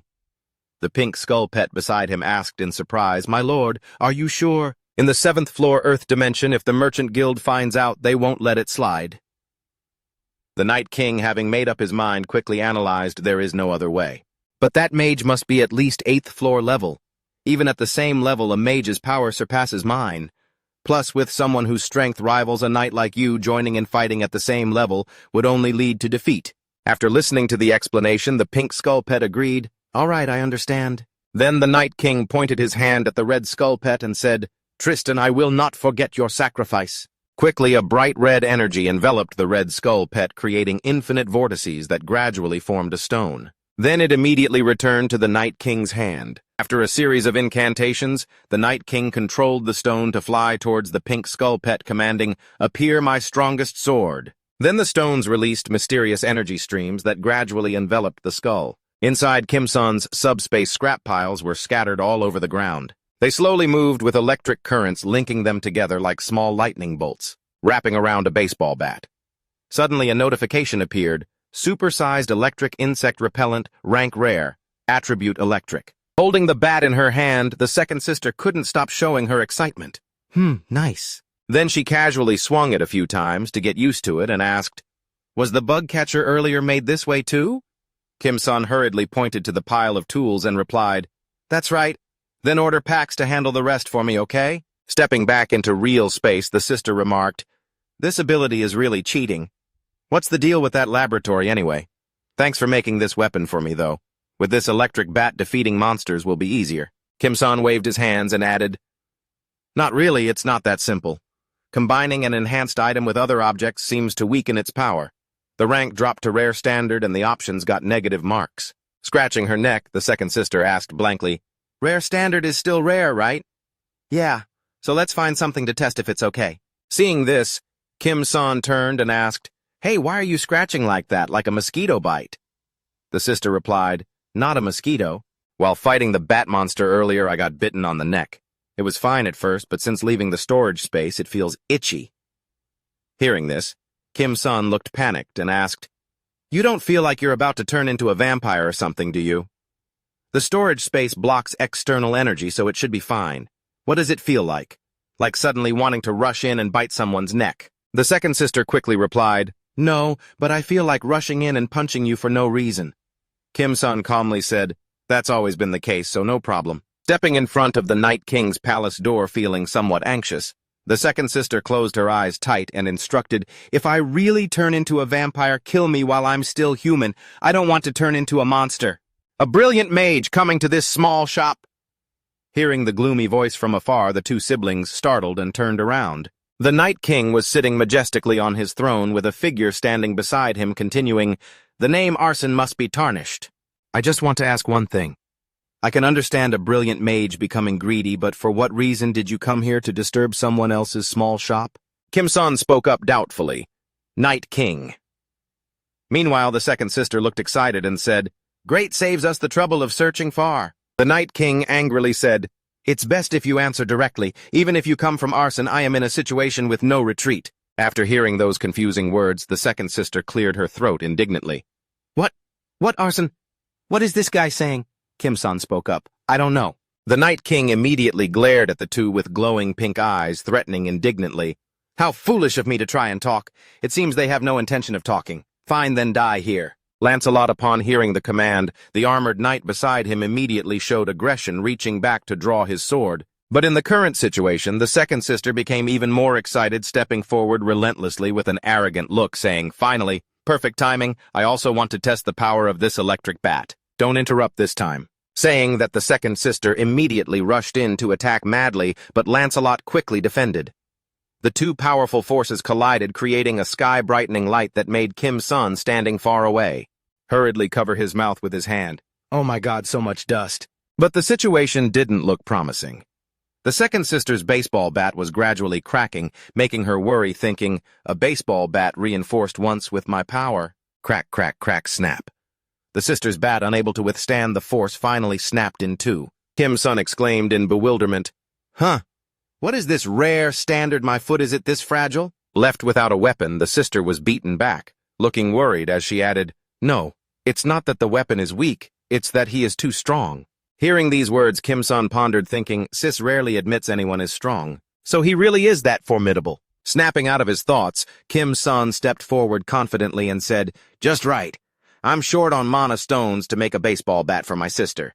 Is it okay if I handle him and take the mana stone?" Unwilling to give up, the sister retorted, "What are you saying? Whoever finishes him gets the loot." Suddenly, Lancelot was startled, seeing fireballs rushing straight towards him. Regaining his composure, he swung his sword up, slicing each ball in half one by one. Witnessing that scene with his own eyes, Kim-sun couldn't help but be shocked, his mouth agape and eyes wide. But in that moment, the second sister didn't hesitate to rush straight in with her bare hands, dashing close to Lancelot's position, delivering a blow that twisted his face. Not easily subdued, Lancelot counterattacked with a horizontal slash at the sister, but very quickly she ducked low, lowering her center of gravity, then quickly counterattacked with an uppercut. While Lancelot was busy blocking the barrage of attacks from the sister, Kim-sun immediately launched a sneak attack with a fireball, blowing the armored knight backward. Seeing him stand firm and unscathed from the combined attack, Kim-sun couldn't help but be startled, thinking, "It clearly hit his head, yet not a scratch. This feeling is just like those monsters. This is dangerous." Snapping out of his thoughts, Kim-sun made a decision. He quickly ordered the subspace to recall items, and immediately 2 spatial gates opened to suck the 2 of them back. Seeing that scene, the Night King hurriedly ordered, "Lancelot, chase them now." Lancelot replied, "As you command, my master." After returning inside the subspace, the second sister scolded irritably, "Hey, you interrupted me just for that magic stone." Kim-sun hurriedly explained, "It's not that it's because he seems dangerous. Hit by such a heavy ball and still standing firm, I think we are no match for him." Looking outside, Lancelot's figure had disappeared. Quick as lightning, he rushed from nowhere, thrusting his sword straight at Kim-sun. But he didn't expect the protective shield to block the attack completely. The second sister exclaimed in surprise, "That was dangerous indeed." But realizing something, Kim-sun hurriedly thought, "Wait, but if at this distance, maybe—" Having made up his mind, Kim-sun immediately summoned fireballs again to attack Lancelot. watching each counterattack block those barrages of fireballs. Kim-san was once again astonished, thinking, does this make sense? He can block them even when fired from such close range. As for the Night King witnessing this, he angrily cursed, truly despicable, hiding behind a space portal and just throwing things out. But I still can't understand. Facing someone of the same 8th rank thinking you can't lose is understandable. In reality, mages are indeed strong, but that arrogance is your mistake. My Lancelot won't be affected by your attacks because he is rank 7. Summoning a rank 7 entity will certainly be punished by the Merchant Guild, but as I said, I have no way back. I poured all my assets into coming here. If I didn't summon Lancelot, I would lose my fortune and even die at your hands. Anyway, if I have to die being punished by the Merchant Guild is still better. However, seeing that you can only use such cheap tricks is truly disappointing. If I had known this beforehand, perhaps I wouldn't have needed to summon Lancelot. Looking at the pile of debris from the fireballs in front of him, the Night King couldn't help but be surprised, thinking, what is this? Since when did he accumulate this much? He's not despicable. He's a madman. How many items is he carrying that he doesn't even bother using magic? Wait, thinking about it carefully. Why isn't he using magic-wasting items like this? Surely using magic would be more effective. Back to Kim-san after a series of fireball attacks were all blocked. He couldn't help but wonder, what should I do with that Lancelot? Enhancing or crafting weapons is difficult. I killed quite a few monsters on the way here, and it seems the space level has increased, so everything requires a lot of magic stones. I accidentally used up my magic stones crafting weapons. I have to use what I have to take him down. Among them, the strongest thing is the bowling ball. The problem is I've seen with my own eyes that the bowling ball isn't effective. Should I try storing him in the storage space, but if he just stands stubbornly in front of the portal? Interrupting Kim-san's thoughts, the Night King angrily shouted, "Enough, you!" Hearing the voice, Kim-san hurriedly ordered, "Pax, stop for a moment." The Night King slowly stepped down from his throne and said, "You are not a mage, you are a human. A human who can copy items correct." As if voicing his inner thoughts, the Night King laughed excitedly. "That's it! A mage would never appear in a place like this. Now everything is clear. Do you know what kind of ability you possess?" Saying that, he immediately turned to the armored knight and ordered, "Lancelot, sheathe your sword. They are not mages. They might even be partners who can cooperate with us." Lancelot immediately obeyed and sheathed his sword. "Understood, master." On the other side, Kim-san and the second sister were bewildered, not understanding what was happening. "Cooperate? What the hell is he talking about all of a sudden?" The Night King laughed with excitement and replied, "That's right. Currently you know nothing. Let's see. Where should I start explaining? Ah, right, I must say this first. On your way here, you destroyed skeleton knights and collected enhancement stones, correct? This castle can create those enhancement stones. To be precise, this castle is an item named Camelot. Camelot has the ability to turn living creatures into enhancement stones." Hearing this, Kim-san looked surprised, thinking, is that what they are? The Night King hurriedly continued explaining, "Enhancement stones not only increase the power of items, but can also be used for items with special abilities. For example, if used with Camelot, you can summon and control the 12 knights of Camelot, including the rank 7 knight Lancelot right in front of you." Hearing this, Kim-san was startled and glanced at the armored knight. The Night King spread his arms with a calculating look and continued, "The important thing here is that enhancement stones are an extremely valuable asset, and you possess the ability to copy. What if we cooperate to copy enhancement stones? It is truly an incomparable opportunity. Of course, initially it might take some time because the nature of this item requires swallowing living creatures inside the castle to create enhancement stones, but that is mandatory. Once the enhancement stones are produced, I guarantee everything will become easier and more comfortable. Not only that, later, if we get others to craft them into more exquisite items." Suddenly, Kim-san rubbed his eyes and interrupted the Night King. Then tears unconsciously welled up in his eyes as he said, "Your business idea truly moves me. Thanks to you, everything is resolved." He quickly ordered Pax store Camelot into the storage space. The Night King was confused and asked, "Store into storage space, what does that mean?" Looking at the high-rise buildings and the bright moon floating above, the Night King exclaimed in bewilderment, "What is this? How can this be happening? Wow, so it's this small, truly magical." Hearing the voice from Kim-san's direction, the Night King hurriedly turned around. The second sister was happily pointing at the object Kim-san had just collected in his hand, laughing, "Looking at it like this, it's just like a toy, isn't it?" Seeing his castle resting neatly in Kim-san's palm, the Night King couldn't hold back his rage and cursed, "You wretch! A lowly rank 9 slave dares to touch my entire fortune. Saying that the Night King immediately summoned a deep purple magic orb in his hand. He threw it straight forward, creating a wave of deep blue skull monsters. They rushed towards Kim Son's space portal, creating a massive explosion that blew everything away. After that blinding cloud of dust cleared, Kim Son coldly glanced to the side and said, "Your name is Lancelot, right? Kill that Night King for me." Since he now held Camelot in his hand, Lancelot immediately obeyed his new master and replied, "Understood, master." Seeing the situation, the Night King became even more panicked and fearful, exclaiming, "Damn it, wait!" But not giving the Night King a chance to say any last words, Lancelot quickly slashed his sword through the Night King's body, causing the Soul Stone to shatter into pieces. Rồi gây ra một vụ nổ lớn, nỡ tận xác thi thể của vua hiệp sĩ. Nhìn viên đá ma thạch vàng óng đang nằm dưới đất, vua hiệp sĩ lập tức tiến lại nhặt lên. Cùng lúc đó, cửa sổ thông báo hiện lên nội dung do Lancelot đã sở hữu tài khoản không gian của vua hiệp sĩ. Tài khoản này được chuyển giao cho Kim Son, chủ nhân của Lancelot. Khi thấy tài khoản không gian của mình mở sớm hơn dự kiến, Kim Son phấn khích cười vui vẻ thốt lên, "Trời ơi, đúng là sở hướng này 1.000 đấy." Kim Son giật mình trước câu nói của bà chị, với quay lại hỏi, "1.000 gì chứ bà chị tôi?" Sam mặt mũi chỉ tay về trước ngực mình ấp úng, "Nếu có lương tâm thì ít nhất phải cho tôi 1.000 viên, chủ tôi đã cứu mạng cậu mà cậu không nhớ sao?" Kim Son Nam U đáp, "Thôi thì cũng được, nhưng mà đổi lại chỉ là 1.000 viên thì đúng là lòng dạ tiểu nhân. Nhưng mà nếu xét kỹ, tôi đã chịu lệnh cất ra để làm vũ khí cho chị rồi. Thôi chột 500 viên thôi nhé." Bà chị hai liền phân bừa mạng sống của cậu, mà so với ma thạch thì đáng là bao.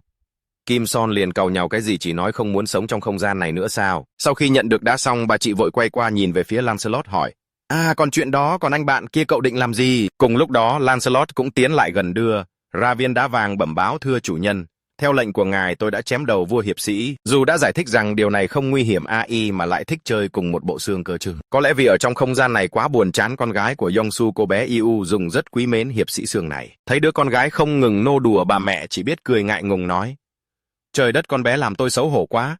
Vốn dĩ con gái tôi không phải kiểu người như vậy."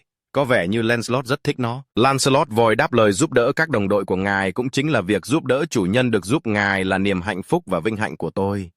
Bà mẹ liền run rẩy, nói, "Tôi sợ là con bé sẽ mè nheo đòi chơi tiếp thôi." Bên cạnh đó, Yongsu cũng lo lắng lên tiếng, "Con gái ơi, con chơi với Bea đã chán rồi hả? Thấy chưa?" Trong lúc đó vẫn cẩn thận để đứa trẻ không bị ngã hay chạm vào lưỡi kiếm, nhìn xem cậu ấy đang đỏ bằng tay mình kìa. Bà chỉ cả thản nhiên cười nói tiếp dịu dàng, "Thế kia lại còn chu đáo, AI mà không thích chứ." AI cũng nhận ra cậu là một người xuất chúng. Bà chị hai cũng bất ngờ lên tiếng, "Dù còn trẻ, nhưng cú đấm của bé cũng ra trò." Đầy Kim Son với liếc ánh mắt qua, "Chị cả hội nhân vật người này không phải người trái đất, dùng từ nhân vật có hộp không nhỉ?" Chị cả với ngắt lời, "Thì tôi chỉ đang nói vậy thôi mà này cậu định đến đôi bông gu sao?" Kim Son liền đáp, "Ủ nhà mới của anh cả tôi ở đó mà." Chị cả liền hỏi, "Đúng là cậu đã chịu khổ quá nhiều rồi, nhưng mà chẳng lẽ cậu định xuất phát ngay thật sao? Nhưng mấy ngày nay tôi chẳng thấy cậu nghỉ ngơi chút nào cả. Tôi hiểu là cậu đang rất nôn nóng, nhưng nếu cậu ngã gục thì biết làm sao? Tôi cũng đã khuya rồi, sáng mai khi mặt trời mọc hãy xuất phát thì hơn." Nghe những lời khuyên ngăn của chị gái, Kim Son cười vui vẻ nói với Yongsu phải rời đi, lại vào ban đêm cũng nguy hiểm thật. Yongsu đang cõng đứa bé trên lưng quay qua đáp, "Tôi hiểu rồi. Vậy thì chúng ta sẽ xuất phát lúc 6 giờ sáng mai nhé."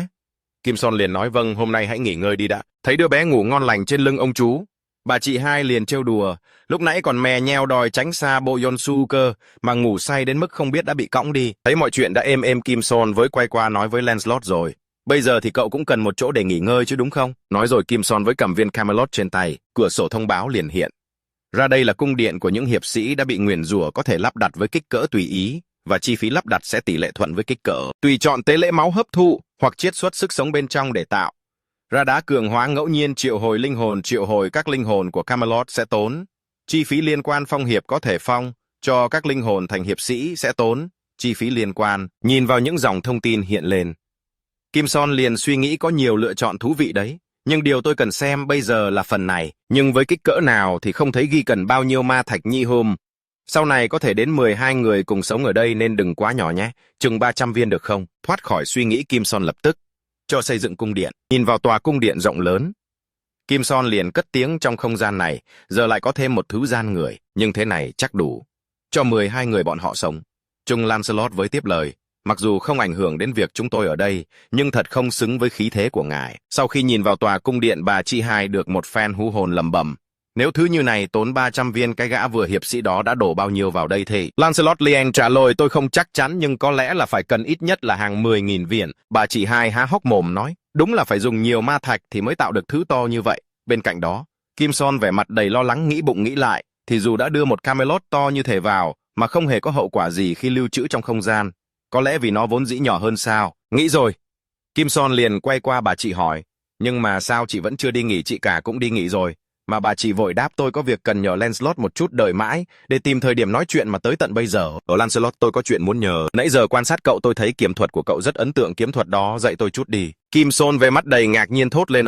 Lancelot liền tiếp lời, được thôi, đổi lại tôi có thể đưa ra một yêu cầu được không? Động tác đậm mà cô vừa thể hiện lúc nãy, xin hãy chỉ dạy tôi cách di chuyển đó. Chị hai giật nảy mình quay sang, về mặt đầy khoái chí cười rách cả mồm.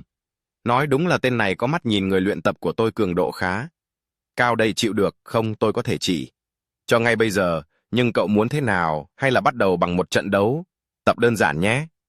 Kim Son ở bên cạnh thầm nghĩ, nói tới luyện tập thì hứng thú ghê nhỉ. Và Lancelot liền tỏ vẻ đồng ý ngay cùng lúc đó. Chị hai cũng rất phấn khích, tuyệt vời, tôi rất thích tinh thần nhiệt huyết này. Thế là Lancelot đã chính thức trở thành một thành viên của chúng tôi. Sáng hôm sau, một khu vực đang được canh phòng nghiêm ngặt, những người lính canh được trang bị rất đầy đủ, từ súng ống đạn dược đến cả áo chống đạn. Đột nhiên một người lính cầm chiếc bộ đàm trên tay mình nói gì đó. Thấy cảnh tượng này, Kim Son cùng ông chú không khỏi ngơ ngác. Yeon-su liền cắt tiếng hỏi, ngoài chúng ta dường như còn người khác cũng muốn xuất phát vào buổi sáng. Kim Son trầm tư đáp lại, không nói thế nghe hơi lạ. Sau khi thấy chiếc trực thăng của họ phía ngoài không gian đã bắt đầu cất cánh, Kim Son ngạc nhiên cả trực thăng. Sao ông chú Yeon-su cũng bàng hoàng tự hỏi chiếc trực thăng đó là. Chợt từ phía xa một chiếc xe quân sự bỗng dừng lại, một bàn chân từ từ bước xuống. Ông chỉ huy cười rạng rỡ gọi vọng Kim Son, thấy bóng dáng ông ta bước đến, hai người liền ra khỏi không gian phủ. Kim Son ngạc nhiên nói, ngài Yuk, ông Chun họ sắp tới rồi. Tham mưu trưởng ông chỉ huy liền tiếp lời, vâng, tôi đã nhìn thấy bức tường thành ở Yonjiro biến mất và đã tìm kiếm nó khá lâu. Kim Son cầu có hỏi lại, bức tường thành ở Yonjiro biến mất vào ban đêm, từ đó các vị đã tìm kiếm à? Chẳng lẽ lại đến thuyết phục chúng tôi thêm lần nữa? Sao? Ông chỉ huy với xua tay đáp lời, làm gì có chuyện đó, tôi đến đây để chuyển thông tin quan trọng. Bây giờ anh không thể di chuyển bằng trực thăng được và quân đoàn 1 kẻ đã khởi động đảo chính. Quân đoàn 1 đã chiếm cứ căn cứ phòng không, mọi thứ di chuyển trên không đều bị bắn hạ nghe như tiếng sét đánh ngang. Tại Kim Son liền sững sờ, còn Yeon-su cố gắng đáp lại, vâng. Yuk, ông Chun, ông ta nói rằng với tình hình như thế này, khi chúng tôi rời khỏi đây, nhưng Bộ Tổng Tham mưu chỉ nhận được tin báo từ Trung tá Han Kyung-ho. Dù đã truy đuổi quân đoàn 1 dựa trên các tài liệu và thông tin, quân đoàn 1 đã kiểm soát từ Do Bong-gu đến xe ông Buk-gu và gang Buk-gu phẩm Z. Ảnh hưởng của họ đang dần mở rộng, lực lượng phòng thủ của thủ đô cũng bị thâu tóm rồi. Chúng tôi đã phái máy bay trinh sát và binh lính để xác định quy mô lực lượng chính xác. Trong quá trình điều tra, máy bay không người lái liên tục bị bắn hạ. Sau khi phân tích các điểm bị bắn hạ từ Đại học Quốc gia Hàn Quốc tới Đại học Ngoại ngữ Hàn Quốc, và tôi đã xác nhận rằng có một hệ thống phòng thủ cực kỳ mạnh mẽ. Với hệ thống phòng thủ nghiêm ngặt tại đây, cả quân đội chúng tôi cũng rơi vào thế khó nghĩ lại. Thì nhớ lại lời Kim Son rằng anh ấy sẽ đến Ujeongbu, tôi đã gấp rút tìm hiểu điều này. Nếu muốn đến Ujeongbu, hãy đi vòng qua Nam Yeongju. Có lẽ cậu sẽ phải đi vòng, thực tế rất khó nắm được tình hình từ phía đó. Ngay cả điều đó cũng khó mà khuyến nghị. Kim Son với đáp lời ban đầu, tôi định dùng trực thăng để qua đó, suýt chút nữa thì nguy hiểm rồi. Cảm ơn vì đã thông báo. Nhưng nếu mục đích chỉ là đến Ujeongbu, nếu theo lời ông ấy có thể đi vòng qua Nam Yeongju, mình cần đi qua Do Bong-gu để tới Ujeongbu. Mà hiện giờ cả anh cả và cha mẹ cũng không chỉ quái vật, có nghĩa là đang phải chống đỡ cả mối đe dọa từ quân phản loạn. Sao không còn thời gian để chặn chịu nữa? Thoát khỏi suy nghĩ, Kim Son liền gọi Lancelot. Rồi cậu vui vẻ hỏi, ông chỉ huy, anh vừa hỏi về việc hạ vừa hiệp sĩ đúng không? Vâng, đã bắt được. Sau đó chỉ tay về phía sau nơi Lancelot đang đứng từ bên trong không gian và nói, đây rồi. Ông chỉ huy nhìn thấy liền sợ tái mặt. Runray nói, hiệp sĩ Sương sao? Kim Son vội giải thích, giờ đây cậu ấy đã là thành viên của chúng ta. Dù sao ở Do Bong-gu cũng có nhà mới của anh cả, nên xung đột với quân phản loạn là không thể tránh. Người này sẽ giúp ích rất nhiều cho chúng ta. Vì thế, làm sao để đánh bại quân phản loạn đây? Cùng lên kế hoạch tác chiến nào? Ông chỉ huy khẽ gượng cười đáp, tất nhiên rồi. Chuyển cảnh đến một khu vực nào đó, một tên quái vật người xanh đứng bên chiếc xe bọc thép cảnh giới nghiêm ngặt. Phía sau hắn là một chiếc củi nhốt, rất nhiều người dân vô tội ở bên trong. Bét đầu lâu hồng bất ngờ xuất hiện, bay lơ lửng quan sát từ phía trên cao. Nó cẩn thận đi, theo quan sát từng chi tiết nhỏ. Triệu hồi vong linh, đây là một trong những tùy chọn của vật phẩm Camelot. Các hiệp sĩ ở trạng thái vong linh không thể tác động vật lý đồng thời, cũng không chịu ảnh hưởng từ bất kỳ tác động vật lý nào. Vì vậy họ có thể đi xuyên tường hoặc bay lượn tự do. J04. Chi phí triệu hồi vong linh bao gồm 1 viên đá cường hóa và 500 viên ma thạch, tương tự như chi phí cho phong tục hiệp sĩ. Tuy trong mô tả không ghi rõ, nhưng nếu đã triệu hồi dưới dạng vong linh hoặc hiệp sĩ, bạn có thể chuyển đổi qua lại giữa hai trạng thái mà không tốn thêm chi phí. Nói cách khác, vọng linh hóa là cách tốt nhất hiện tại để dô thám vào lòng địch. Vì vậy, vọng linh hóa Lancelot sẽ được sử dụng để thâm nhập vào trận địa quân địch, xác định quy mô lực lượng, vị trí pháo phòng không cùng các đặc điểm của địch quân dựa trên những thông tin thử 10 được. Chúng ta sẽ lên kế hoạch đối phó với bọn chúng. Vì khoảng cách di chuyển của vong linh bị giới hạn, chúng ta sẽ tiến đến sát vùng tiền tuyến, cụ thể là khu vực Đại học Nữ 00 nơi quân chính phủ đang đóng, để bắt đầu nhiệm vụ. Lancelot hoàn thành nhiệm vụ trinh sát sau 2 tiếng 30 phút. Nhưng mà, sau khi nhận được những thông tin từ Pet Đầu Lâu Hồng, Kim Son giật bắn mình hỏi lại một số binh sĩ đã bị biến đổi cơ thể giống như yêu tinh Goblin. Họ còn nhốt dân thường trong lồng sắt và gọi họ là vật tế. Số lượng lồng giảm thậm chí vượt quá 200 cái. Chúng còn nói rằng khi ngày ấy đến, thế giới sẽ thay đổi. Một chỉ huy cấp cao dự kiến đang ở Đại học Nữ S, và tại băng Hạc Đông chúng đang tuyển thêm lực lượng, tổng cộng có 9 khẩu pháo phòng không. Pet Đầu Lâu Hồng với đáp vâng, tất cả đều đúng như vậy. Ông chỉ huy cúi gằm mặt ngán ngẩm. Tôi đã nghĩ rằng hàng phòng ngủ nghiêm ngặt như thế là để chuẩn bị cho điều gì đó, nhưng không ngờ chúng lại nhốt cả dân thường. Kim Son băn khoăn hồi nghe kể thì dường như những người này đã tự nguyện gia nhập quân phản loạn, nhưng mục đích của chúng là gì mà phải bắt giữ cả dân thường? Tế sư ngài ấy là AI chứ? Pet Đầu Lâu Hồng vội giải đáp về tế sư và ngài ấy là AI thì tôi không rõ, nhưng lý do chúng bắt giữ người dân có lẽ là để thử 10 xung lực. Tất cả các thực thể trong mọi chiều không gian đều có một thứ gọi là cấp bậc, hay còn gọi là vị giải xung lực.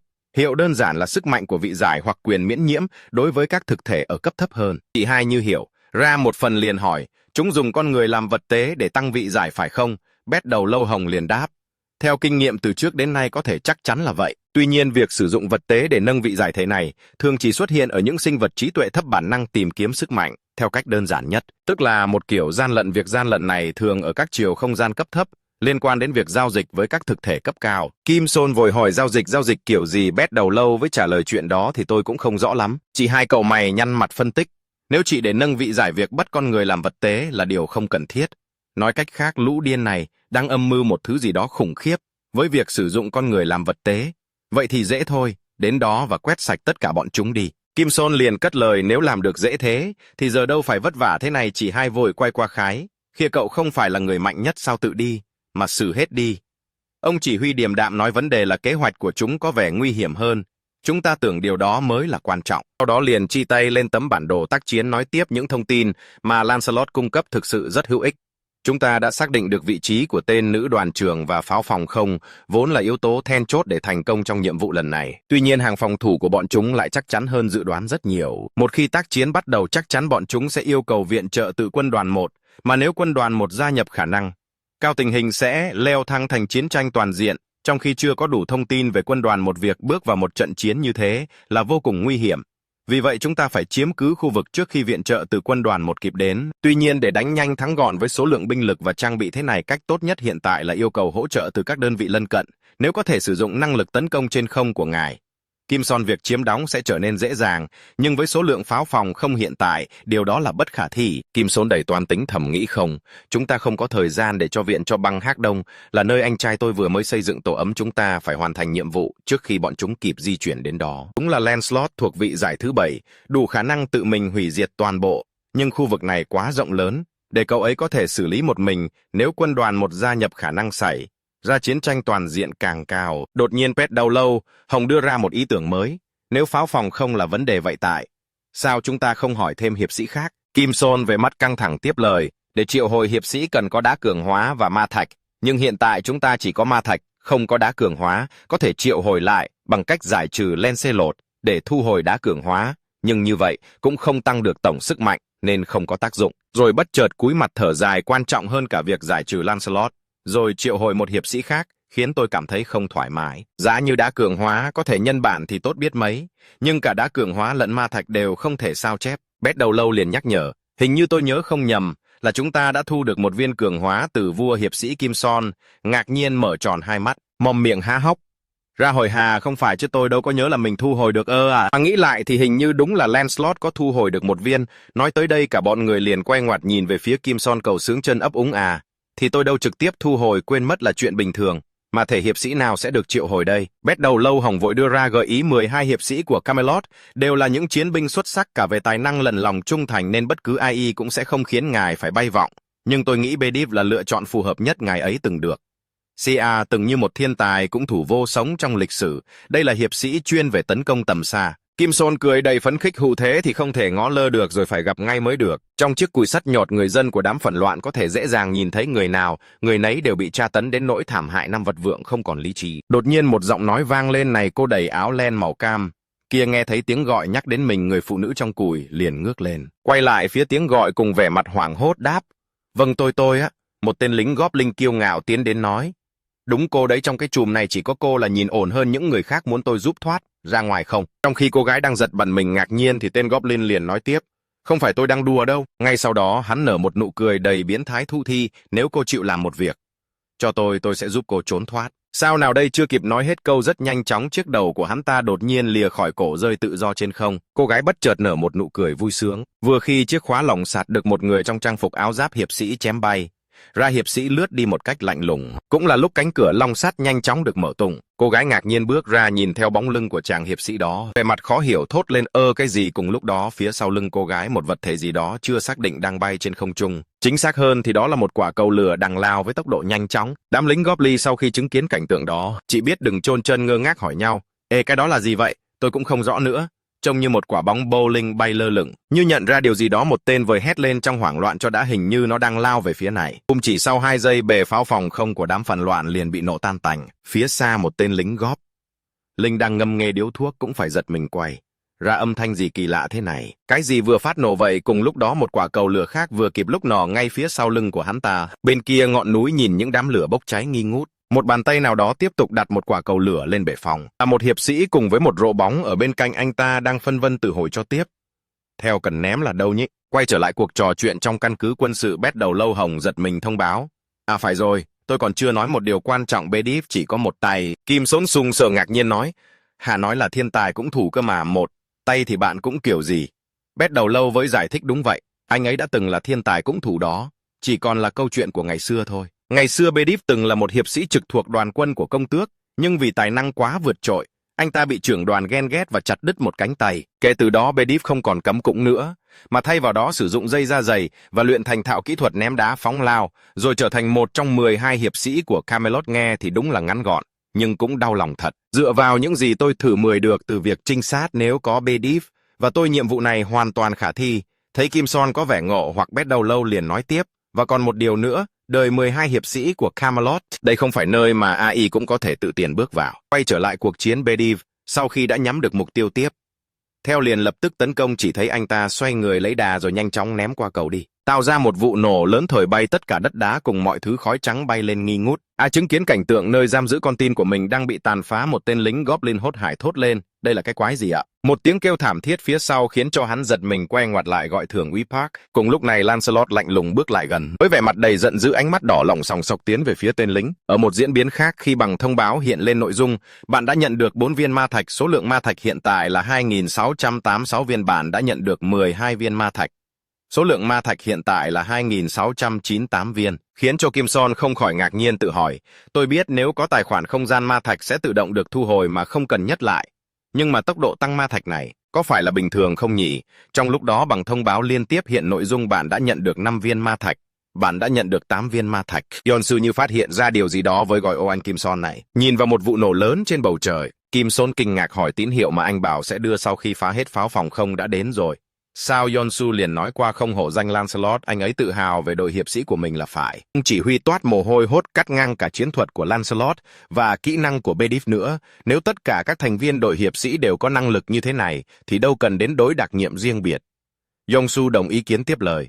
Đúng vậy, họ thực sự là những hiệp sĩ xuất sắc thôi. Nào chúng ta cũng nên bắt đầu hành động thôi. Phía bên kia ngọn núi Benedict đang cầu có nhìn vào tấm bản đồ than vãn. Phiền phức thật, phá hết mọi thứ, rồi cũng bản tín hiệu rồi. Nhưng tiếp theo đội trưởng Lancelot bảo đi đâu nhỉ? Ở đây không, hình như anh ấy nói là bên kia thì phải, nhưng vậy thì dấu hiệu này có ý nghĩa gì? Nếu có ngựa thì mình đã thử đi rồi thôi, kệ, cứ dựa vào cảm giác mà đi vậy. Bên phía Lancelot lúc này anh ta đã không trực tiếp xử lý tên Goblin bằng kiếm, thay vào đó anh ta sử dụng cú đấm đầy sức mạnh của mình đấm thẳng mặt tên Goblin, khiến hắn ngã nhào nằm yên vị dưới đất. Sau đó từ từ tiến lại, đâm mạnh lên người tên Goblin gần rộng, điều chỉnh sức mạnh thật chẳng dễ dàng chút nào. Trước khi tôi lo tay giết cậu thì tốt nhất là khai thật đi. AI đã dạy các người cách gian lần này và hắn đang ở đâu? Kế hoạch của các người là gì và quy mô lực lượng của quân đoàn 1 Ra sao? Tên Goblin cười gian xảo, nói cởi bộ ngươi biết khá nhiều về bọn ta đấy. Được, ta sẽ nói. Cho ngươi tên ngài ấy là Tunisu. Hiệp sĩ giáp ngạc nhiên hỏi lại. Sao Tunisu? Sao? Tên Goblin liền đáp, đúng vậy. Một thực thể vĩ đại đến mức kể như ngươi cấp 8 cũng không thể nào chạm tới gót chân ngài ấy. Hiệp sĩ giáp với cất lời hỏi. Lần đầu tiên ta nghe thấy cái tên đó, nhưng một kẻ như vậy muốn gì ở các ngươi, kế hoạch chính xác của các ngươi là gì? Tên Goblin liền đáp, chuyện đó ta cũng không biết rồi. Ngay lập tức, hắn dùng tay hạt mạnh chân của hiệp sĩ ra, lăn lộn vài vòng trên đất thoát khỏi thế kìm hãm. Sau đó tức tốc lao đầu bỏ chạy về phía cửa sổ. Hắn đâm thẳng người vào tấm kính, tạo một chiếc lỗ vừa vặn để thoát hiểm. Sau đó tiếp đặt một cách loàng choàng. Nhưng vì tòa nhà quá cao, khiến cho cú nhảy vừa rồi của hắn đã gặp một chút rủi ro, chân trái của hắn đã bị treo. Một tên lính nhìn thấy vội vàng lao đến hỏi. Hắn thưa đoàn trưởng, ngài ổn chứ? Tên Goblin không quan tâm đến lời đó, tức tưới quát, tháo mảng xe của ta lại đây nhanh. Nhưng Lancelot đâu có muốn thả dễ dàng như vậy. Anh cũng nhanh chóng tiếp đạt, nhưng trái ngược hoàn toàn với con Goblin. Anh ta không hề hẵn gì, lạnh lùng đưa tay cắm vào thanh kiếm phía sau, gần rộng có chạy trốn cũng vô ích thôi. Thấy Lancelot đã rút kiếm ra, ngay lập tức đám lính liền bù lại xung quanh con Goblin. Đoàn trưởng gào thét bảo vệ đoàn trưởng mẫu. Ngài hãy đi trước chỗ này, cứ để chúng tôi lo rồi. Một tên nhanh chóng tiến đến dìu con Goblin đi. Lancelot liền chế nhạo, ngay cả trong tình thế này mà vẫn sẵn sàng hy sinh. Đúng là đáng khâm phục, nhưng khả năng đánh giá tình huống của các ngươi đúng là chỉ ngang tầm Goblin. Con Goblin mũi dài liền đứng ra đáp trả ít. Ra thì Goblin còn khá hơn so với 4 đầu rộng như các ngươi. Lancelot không hề tỏ ra nao núng. Anh ta bình tĩnh hỏi, những kẻ biến thành giống Goblin kia đều là hậu quả của những việc mà ngươi đã làm. Sao? Con Goblin mũi dài cười đầy kiêu ngạo đáp, đúng vậy, đầy những kẻ thông manh cổ thích nghi với thế giới đang thay đổi. Không nói hai lời, Lancelot nhanh chóng lướt qua hắn một cách nhẹ nhàng, nhìn những tia máu từ cổ con Goblin đang không ngừng trào ra. Lancelot lạnh lùng nói, chúng thật dễ dàng để phân biệt và giết sạch. Sau khi chứng kiến đàn em dưới trướng của mình lần lượt nằm xuống, tên Goblin lưu đoàn không tránh khỏi một phen hoảng hốt và lo sợ. Bất chợt một tiếng động lạ phát ra trên trời. Tên Goblin lưu đoàn trưởng tức giận hoảng hốt ngước lên. Tên khốn, lúc này một chiếc máy bay quân sự đang lướt qua đầu bọn chúng. Trên máy bay, Yongsu cười phấn khích nói, chuẩn bị hạ cánh ngay bên cạnh đó. Kim son của chúng ta có vẻ rất phổ phạc. Anh mệt mỏi thốt lên từng câu hạ cánh. Ở đây sẽ nguy hiểm, vậy nên hãy trốn vào không gian ảo. Tên lính Goblin như không tin vào mắt mình, sợ hãi toát mồ hôi hột nói, chuyện này sao có thể như thế được, quân chính phủ cũng đã tới. Tên nữ đoàn trưởng lúc này ánh mắt đã đến kịt lại như mắt hết nhân tính, nhưng tên lính vẫn chưa hề hay biết gượng hỏi, thưa đoàn trưởng, giờ chúng ta phải làm gì đây? Vừa kịp dứt câu thì tên lữ đoàn trưởng ngay lập tức tấn công, dùng đôi bàn tay đầy những đanh vuốt sắc nhọn của thắng vào cổ tên lính, khiến cho những giọt máu lập tức trào ra phun ồ ạt xuống đất. Chứng kiến cảnh tượng đó, Lancelot không biết nói lời nào. Cùng lúc đó, Kim Son cũng kịp tiến đến, vẻ mặt đầy tức tưới, nghiến răng nghiến lợi mắng chửi cái tên điên rồ đó. Rốt cuộc hắn đang định làm gì? Lancelot vội tiếp lời tên khốn đó, hắn đã đạt tới cấp 8 rồi. Sao? Lúc này tên nữ đoàn trưởng đã biến hình trở thành một con quái vật to lớn. Hắn khẽ liếc lại với ánh mắt đỏ chót đầy sát khí, cùng chiếc mồm đầy rớt dãi gầm gự. Kim Son giật mình tự hỏi, để trở thành cấp 8 mà hắn đã từ bỏ nhân tính của mình.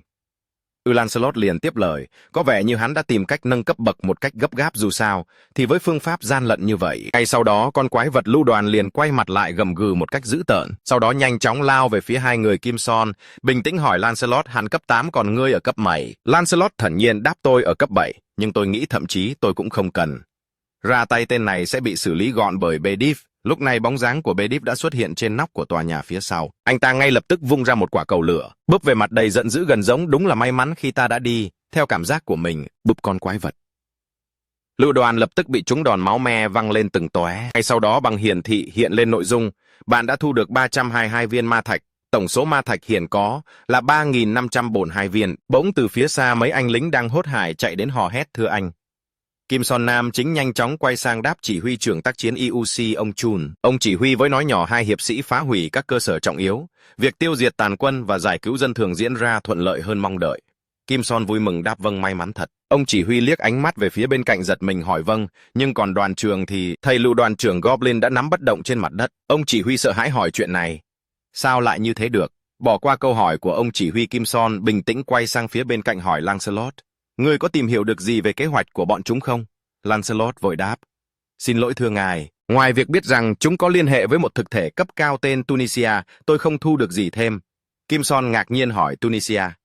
Sao? Lancelot với trả lời, vâng, tôi cũng chưa nghe đến cái tên này trước đây. Kim Son về mặt đầy bay vọng nói, cuối cùng lại đi vào ngõ cụt rồi, nhưng ông chỉ huy liền gợi ý có thể tìm được manh mối nếu 6 soát hồ sơ trong tòa nhà nơi đoàn trường từng ở. Lancelot, tòa nhà đoàn trường ở chính xác là chỗ nào? Lancelot liền chỉ tay về phía trước, đáp ở tầng bồn của tòa nhà đằng sau chúng ta, phòng mà hắn từng ở. Tuy nhiên lượng hồ sơ có thể rất nhiều, khó mà 6 lời hết được. Ông chỉ huy liền nói không.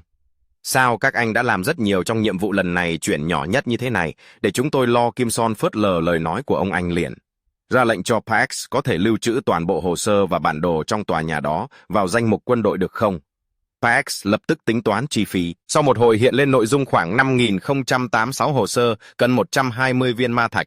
Thấy sổ ma thạch không tốn nhiều lắm, Kim Son liền ra lệnh ngay, được rồi, tiến hành đi. Ông chỉ huy ngượng ngùng ngăn cản, không anh Kim Son à? Nhưng Kim Son liền quay lại khẽ cười nói, Bách tự động lo liễu, rồi không cần phiền anh phải làm vậy đâu. Tìm người thân sớm là điều tôi cũng mong muốn mà. Đột nhiên một sự cố nhỏ xảy ra trong khi lưu trữ đã phát hiện 2 tài liệu không phù hợp với danh mục quân đội. Kim Son hoảng hốt tự hỏi, sao tài liệu không phù hợp ư? Tiến vào căn phòng của đoàn trường nhìn vào 2 mảnh giấy đó. Kim Son đầy bất ngờ nói, gì thế này, đăng ký tồn tại chiều không gian là sao? Lancelot vội tiếp lời, đây là tài liệu có thể nâng cấp vị trí cấp bậc. Kim Son ngộ hoặc hỏi lại, nhưng một trong số đó có vẻ không ổn. Lancelot liền giải thích tài liệu được viết chính xác là hồ sơ chính thức, còn tài liệu trạng thái kém là cách dùng gian lận. Kim Son ngộ hoặc nói vậy là chúng đã chọn trở thành Goblin, dù có phương pháp chính thức ngay bên cạnh sao? Lancelot liền nói, có lẽ vì phương pháp chính thức không thể thực hiện ngay được. Như đã ghi trên tài liệu, để đăng ký tồn tại chiều không gian cần có ma thạch và tài khoản chiều không gian, nhưng hiện tại trái đất chỉ mới bắt đầu khai phá không.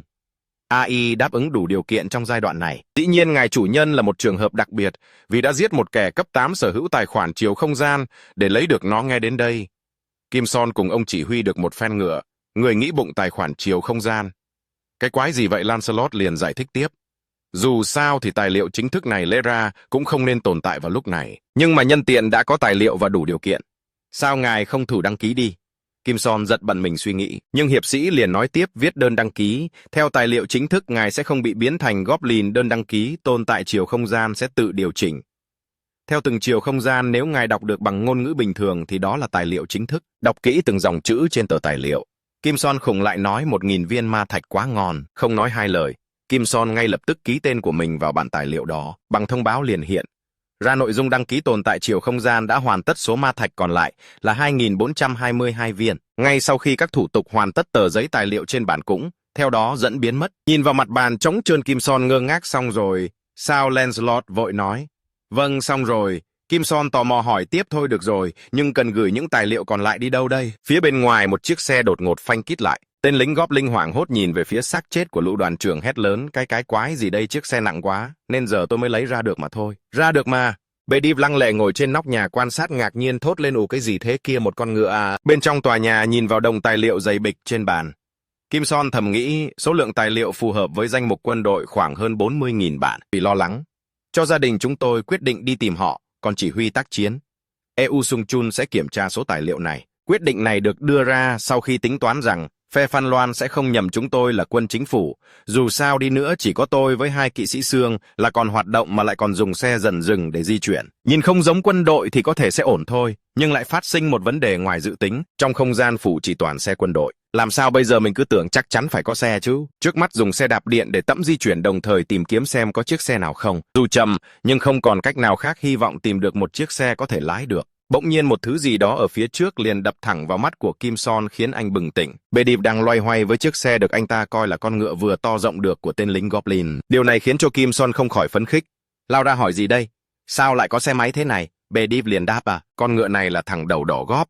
Linh kia chỉ cho tôi bảo là ngựa của nó nhìn thú vị quá nên tôi chiếm luôn. Kim Son thầm nghĩ, xe máy của nữ đoàn trưởng sao? Khoan đã, vậy thì ngay sau đó Kim Son liền tiêu tốn 22 viên ma thạch để lưu vật phẩm vào danh mục quân sự. Canh chuyện đến một nơi nào đó, 2 tên lính góp Linh nghe thấy tiếng động la liền quay ra hỏi nhau, hạ gì thế kia, xe máy sao? Phía xa một chiếc xe máy đang vù vù lao đến trước mặt bọn chúng. Một tên mùng ngầm thuộc liền hỏi tên bên cạnh, có AI nói sẽ đến không? Tên kia với trả lời, không, tôi chưa nghe nói gì cả. Nghe thấy câu trả lời, tên lính ngầm thuộc liền chia khẩu súng về hướng đó. Gần giống thật là không biết người đó từ đâu tới. Nhưng đây không phải là nơi AI cũng có thể tự tiến vào cùng. Lúc đó một quả bóng lửa đang nhanh chóng lao thẳng về phía hắn ta. Do tốc độ quá nhanh và nguy hiểm, tên lính đó đã ngậm điếu thuốc cuối cùng của cuộc đời mình. Tên bên cạnh thấy vậy, mai móng quay sang gọi trung sĩ Lee, nhưng đâu ngờ Lancelot đã lao đến phía sau, vung ra thanh kiếm kề vào cổ của hắn ta. Nhìn một vật đen xì rơi xuống lăn lóc trên mặt đường cùng tiếng xe máy gầm rú, một tên lính phía trong hoảng hốt quay ra ngạc nhiên: xe máy, tôi chưa thấy AI đi xe máy như vậy bao giờ. Hai chiếc xe dừng lại trước một tòa nhà cao tầng. Sau một hồi Leo thắng cuối cùng, họ cũng đã đến trước cửa phòng 1405. Kim Son không suy nghĩ nhiều với tiến lên đập của Inh ỏi: anh ơi, em là Kim Son đây, anh có chồng đó không? Sau một hồi không thấy phản hồi, Kim Son lo lắng gào thét: anh à, em đây, em trai của anh có chồng đó không? Nhưng mãi vẫn không thấy phản hồi nào từ bên trong. Kim Son bắt đầu cảm thấy lo lắng, sau đó quyết định tự mở tay nắm cửa bước vào. Nhìn những bức tranh đầy quen thuộc, cùng những vật dụng đã bị những vết đạn bắn nhảy nhựa, Kim Son lo lắng gọi lớn: anh ơi chị dâu. Thấy tình hình có vẻ không khả quan, Lancelot vội vàng tiến lên phía trước nói: thưa ngài, nên để tôi đi trước. Bước được vài bước bỗng Kim Son khựng lại, vẻ mặt đầy hoảng hốt nhìn xuống, nghĩ bụng cái gì. Thế này không giống như bị tấn công mà đúng hơn, có vẻ họ đã rời khỏi nhà để lánh nạn. Nhìn vào tờ giấy được cuộn lại thành hình chiếc nơ, Kim Son vội mò ra nội dung trong đó viết: Yuzeon Soli Jongyom không biết trong các con, AI sẽ là người đọc lá thư này, điện thoại không hoạt động. Nhưng phòng trường hợp các con có thể quay lại đây bồ đề lại lá thư này. Bố mẹ đã quyết định đi đến Ujongbu. Tình hình hiện tại khiến bố mẹ không thể chắc chắn các con có an toàn không, hơn nữa nhà ngoại cũng gần đó. Bố không biết khi nào các con sẽ đọc được thư này, nhưng nếu đọc được thì không cần phải cố đến Ujongbu đâu. Không rõ lý do gì, nhưng ngoài kia quân lính đang bắt người kéo họ đi một cách cưỡng ép. Bọn họ bắt cả người lớn, lẫn trẻ con không phân biệt giới tính, nên đi lại bên ngoài là cực kỳ nguy hiểm. Dù thế nào bố mẹ cũng sẽ cố gắng sống sót bằng mọi cách, nên các con cũng nhất định phải sống sót nhé. Bố mẹ mong các con an toàn. Đọc được đến đây, Kim Son cũng yên tâm phần nào, nghĩ bụng: mấy thật có vẻ bố mẹ đã rời đi trước khi quân đoàn 1 chiếm đóng nơi này. Không biết anh trai đã viết lá thư này lúc nào, nhưng nếu là khi quân đoàn 1 bắt đầu chiếm nơi này thì chưa phải tệ nhạt. Tuy chưa phải tệ nhát, nhưng nếu quân đoàn 1 đã chiếm đô Bông Gụ thì Ujonbu cũng sắp bị thôi. Thoát khỏi suy nghĩ, Kim Son vội đưa lá thư cho Barry và nói: hãy cho gia đình tôi trong không gian phủ xem bức thư này. Sau đó liền quay qua phía Lancelot gọi: chúng ta đi trước đi. Tôi sẽ dẫn đường lần này vì cần phải di chuyển nhanh hơn. Lancelot lo lắng hỏi: vâng thưa ngài, nhưng ngài có ổn không? Trông ngài có vẻ bất an vì lục đậy, nên mới để tôi lái xe lần trước. Sau khi bước ra ngoài, một chiếc trực thăng đã tiến đến, lúc nào chia thăng nòng súng máy vào hai người. Một tên lính Goblin bên trong máy bay về mặt đầy câu có nói về bạn chỉ huy đã phát hiện một người lạ và một bộ xương tiến hành tiêu diệt. Ngay lập tức nòng súng bắt đầu sa đạn. Bạn từng loạt điên cuồng về phía Kim Son và Lancelot. Sau khi loạt đạn dừng lại, khói bụi bốc lên nghi ngút. Bên cạnh đó, chiếc lan can cũng đã bị bắn cho biến dạng. Khi làn khói tan biến, Kim Son về mặt mệt mỏi hiện ra than vãn: ôi trời đầu hơn, tôi nghĩ đấy có vẻ lực đầy đã được kiểm tra rồi. Lưu chiếc trực thăng vũ trang Black Hawk kia vào danh mục quân đội cho tôi. Bằng thông báo liền hiện ra nội dung sử dụng 141 viên ma thạch để lưu vật phẩm này vào danh mục quân sự ma thạch, còn lại 2.447 viên. Tên lính góp Linh thấy Kim Son vẫn đứng sừng sững, Tiên Tô ra hoảng hốt thốt lên: cái tên này là gì vậy? Bị súng máy bắn mà vẫn không hề hấn gì sao? Chẳng lẽ lại là thuốc cấp bậc thứ 8 sao? Cùng lúc đó, chiếc trực thăng đã được bách lưu vào trong không gian phủ, khiến cho tên lính Goblin không hay biết gì vẫn đang ngồi ngáo ngơ chê không, rồi bất chợt được lực hút của trái đất kéo xuống. Screaming miserably and then falling silent, Kim Son calmly turned his gaze toward Lancelot and said, "Let's go. We can't waste any more time." As he moved, Kim Son couldn't stop thinking anxiously. I've destroyed quite a few rebels on the way here, and now I have to face another Black Hawk equipped with missiles and machine guns. God help me. At a street corner, the voices of goblin soldiers rang out. The commander said the sacrificial offerings would be divided based on the quantity collected, but that was days ago. That's right, sir. We must quickly catch more sacrificial offerings. The goblin turned around with a furious look and scolded, "You can't even handle such a small thing. Do I have to step in personally? Look, Lieutenant Park Han-jun from the neighboring unit has already collected 300 items. 300? The subordinate soldier fearfully replied, "I'm sorry. But unless it's an 8th-tier entity, destroying that building isn't easy at all." The commander hurriedly said, "Then why didn't you ask to borrow my goblins or come up with something? The boys are exhausting themselves trying to gather those sacrificial offerings." "Fine, I'll handle this place. But when we get to Yangju, you must do your best to meet the item quota." "Understood." The subordinate quickly bowed and replied, "Understood, sir." Then he glanced to the side and said sternly, "Corporal Kyung Kyu Min, no, now you're just a goblin, aren't you? Anyway, listen here." The monster growled, awaiting orders. The commander ordered, "Go destroy it immediately." Hearing this, the monster began to scream frantically, drooling profusely, its red eyes bulging and its mouth wide open, charging forward like the madman. Suddenly a noise made the monster freeze. 2 motorcycles were rushing in from the distance, making the goblin commander ask in bewilderment, "What the hell is that? What are they saying?" As the vehicle got closer, Kim Sun's angry voice became clearer. "Get away from my house, you damn monsters! That is my house, you bastards!" Meanwhile, Lancelot, following behind, had drawn his sword and was ready. Suddenly, he accelerated. Standing on one leg while driving, he swung his sword wildly in a circle like a jet engine's fan. Wherever the sword swung, goblins fell in droves.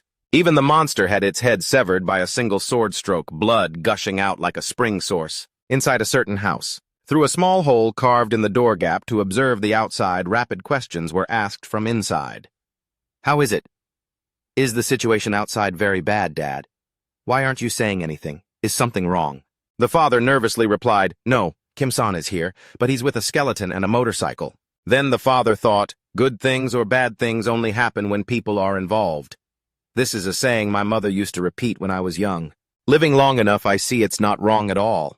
After business failures and being scammed, I could only stand up thanks to those who were always by my side and the love they gave me. Therefore, I taught my children that love is the most important thing. Watching the children who were once little gradually grow up, I had a dream. I dreamed of building a large house with my own hands big enough for the whole family to live happily.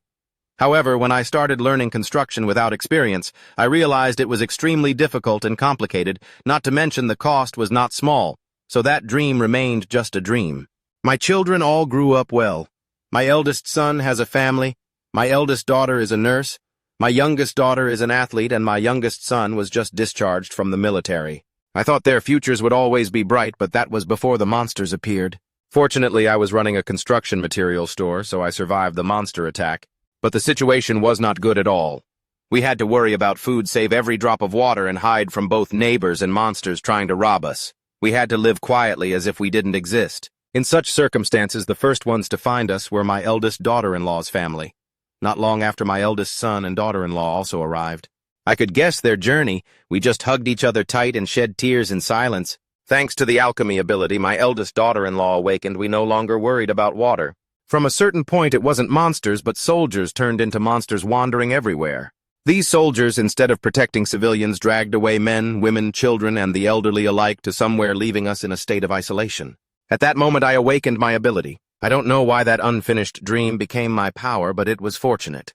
And so thanks to my eldest daughter-in-law's ability and mine, we were able to survive. Snapping out of his thoughts, the man looked through the small hole and said, "Yesterday, a few soldiers kept loitering in front of the house, and in the end, they even brought monsters here.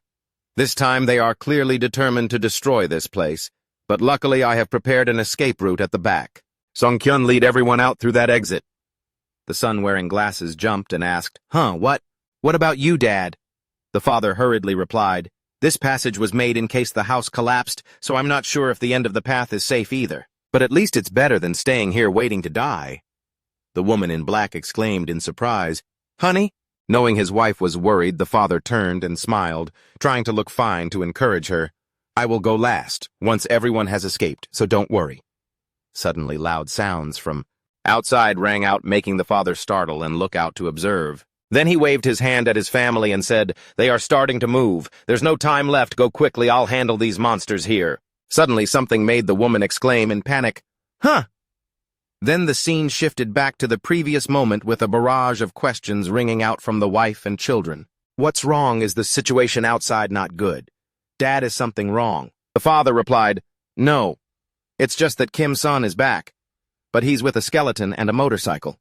Outside, Kim-san and the 2 skeleton knights were gradually approaching the door of the house, but looking at the mess in front of him, Kim-san thought, "This is clearly my house. But what's with these steel plates and piles of scrap iron?